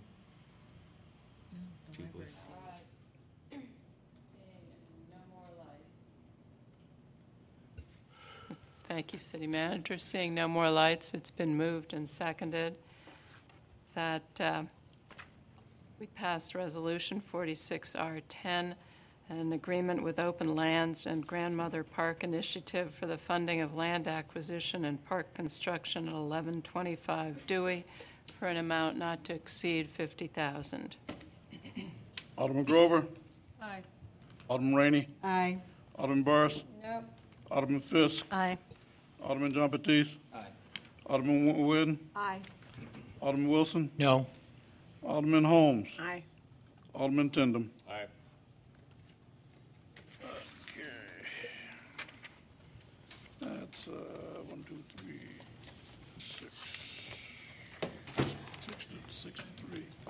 6 to 3, the motion passes. 7 to 2. 7 to 2. Rodney, you're the city clerk. I got Grover, Rainey, And Wilson. and It's just two. Okay. 2. 7 to 2. 7 to 2. my eyes got crossed, I'm sorry. 7 to 2. All right. Next is call of the wards. Alderman Grover. Thank you, Madam Mayor. First of all, congratulations to the Evanston North Shore YWCA and the Ricky Birdsong Foundation for a great race last Sunday. I want to say congratulations. There were a lot of people there. I think there were some 4,000 in the field, which included 250 volunteers. So it was quite an extraordinary event. Congratulations to our fire chief, who's got to be the fastest fire chief. He burned up the course. Running the 10K, to our city manager, WALLY BOBKIEWICZ, running his first Ricky Birdsong 5K, and to Alderman Wilson, who's got to be our fastest alderman, who ran the 5K with a 5-year-old on his shoulders. So anyway, it was a great event, and the numbers go up every year. A reminder to those of you who are looking to find a spot on Central Street for the 4th of July parade. You cannot put out chairs or any demarcations until Thursday at 6 a.m., Thursday, July 1st. And having talked this morning with my UPS guy, he reminds me that it's a hazard for anybody trying to make deliveries along Central Street. He opens the door to his truck and doesn't know what he's going to trip over once he tries to make deliveries on Central Street. So not till Thursday, 6 a.m., and only if you really have to put chairs out. So happy 4th of July to all of you, and thank you, Madam Mayor. Thank you. Alderman Rainey. Thank you, Madam Mayor. I'd like to make a reference. I believe I can do it to the Planning and Development Committee, and that is that in the future, no zoning board of appeal decision can be altered without a public hearing. And I make a specific reference to the 555 Howard, where the Planning and Development Committee unilaterally changed the rules on that special use. Secondly, I want to tell you about an incident that happened today in court out in Skokie. This was a continuation of a case today involving animal cruelty. And the case involved the allegation of a man who lives on Dobson who took a 3-month-old puppy who was irritating him and hog-tied his front legs, his back legs, and then ran the rope around the puppy's neck and then took a large sock or rag and stuffed it down the puppy's throat. Over 3 hours later, the owner of the puppy came home and found the dog and freed it. And at that point, the dog lived. I'm telling you this because at the first hearing, witnesses and police involved did not show up. However, the defendant did with his attorney.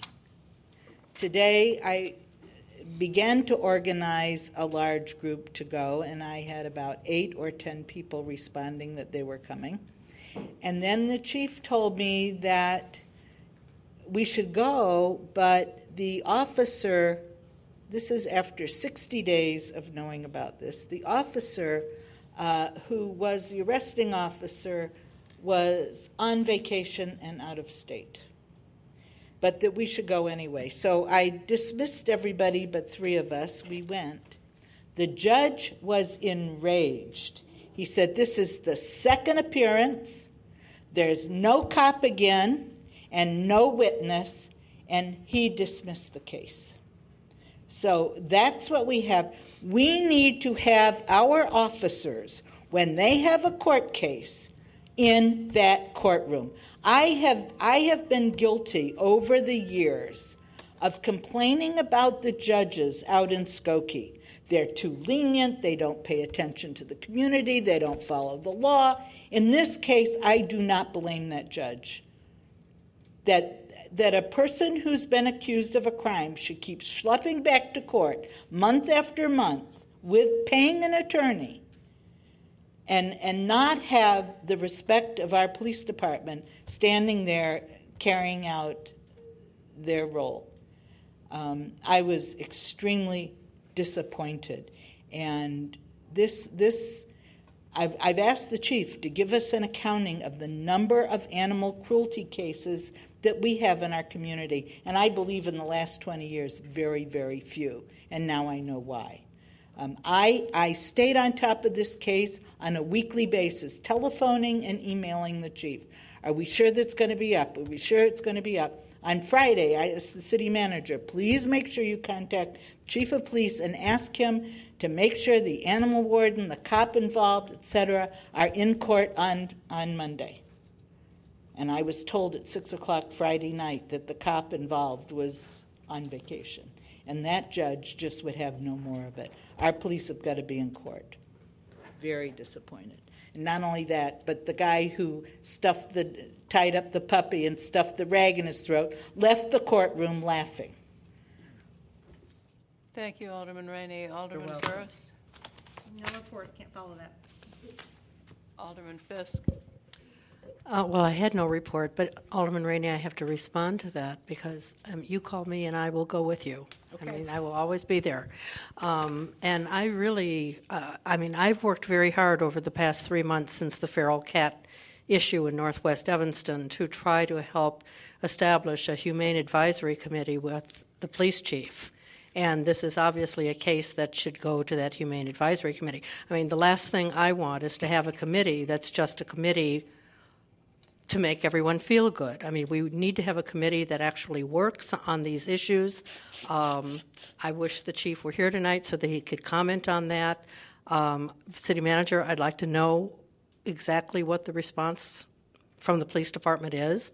And city attorney, I would like to know, wasn't it possible to ask for a continuation if the police officer was unable to be at court? You don't have to. And we'll provide a report off. Okay. So thank you very much, and thank you, Alderman Rainey. Thank you, Alderman Jean-Baptiste. I have no specific report either, but I wanted to follow up on this. City attorney, first of all, the individual who found the dog in the condition that he was in, and our city attorneys, could we not have presented a case, or maybe it was the state's attorney that was supposed to present the case? Correct. It is cited as an Illinois criminal code violation, so that's prosecuted. What about the owner?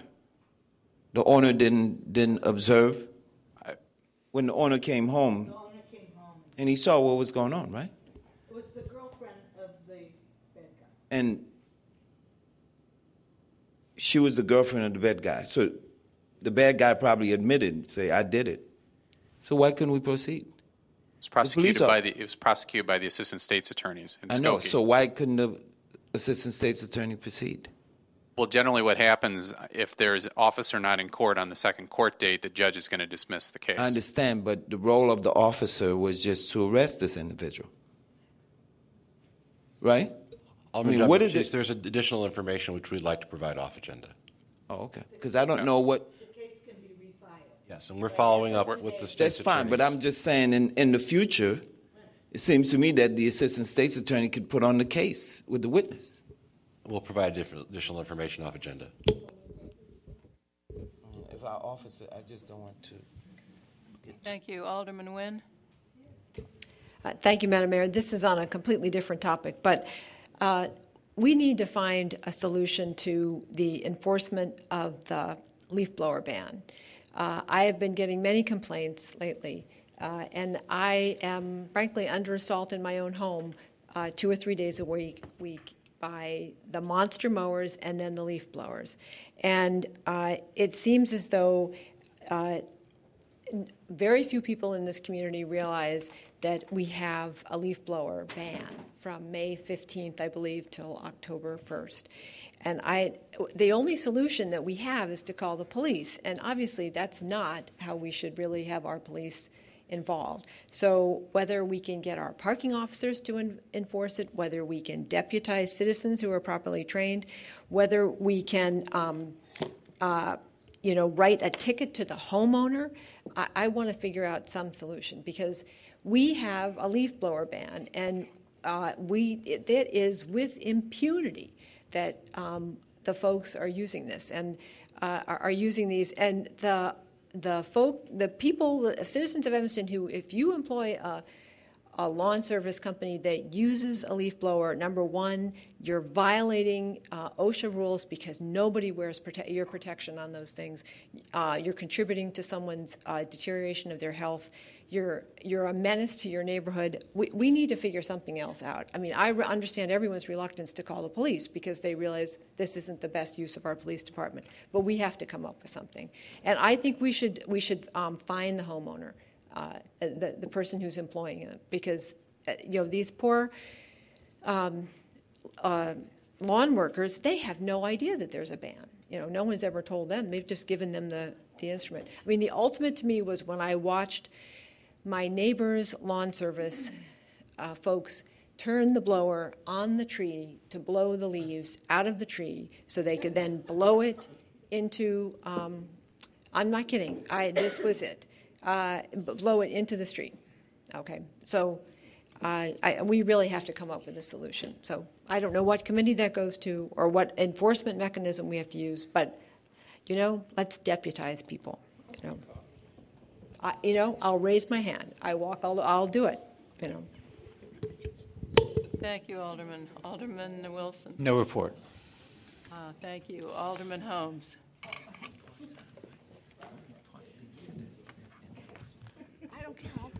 I just want to congratulate all of the Unity Scholarship awardees yesterday. It's a wonderful event, and I'm hopeful next year you guys will put it on your calendars. It's always the fourth Sunday in June. And it's just a wonderful way to recognize some of our young people in the community. And I also just want to follow up with Alderman Nguyen. See, if we had all these businesses licensed in Evanston, yeah, I knew you would then yes, something. Then that would help take care of those leaf blowers as well. So maybe we can get that ordinance passed soon. Thank you. Alderman Tandem. Thank you, Madam Mayor. I also wasn't going to say anything tonight, but I do applaud Alderman Rainey's bringing to our attention this awful case. Would like to support her in everything we can do about this. Also, in terms of any animal rights violations, I would support you in going after that as well. I'm very strong against a strong supporter of animal rights. So, thank you, and let's get them. Thank you. All right, we could use a motion to adjourn. Adjournment. Second. Alderman Grover, Alderman Rainey, Alderman Burris, Alderman Fisk, Alderman John Batiste, Alderman Nguyen, Alderman Wilson, Alderman Tindem, Alderman Holmes. I mean, you can't use them between May and September. Right. For spring cleanup? No, right now.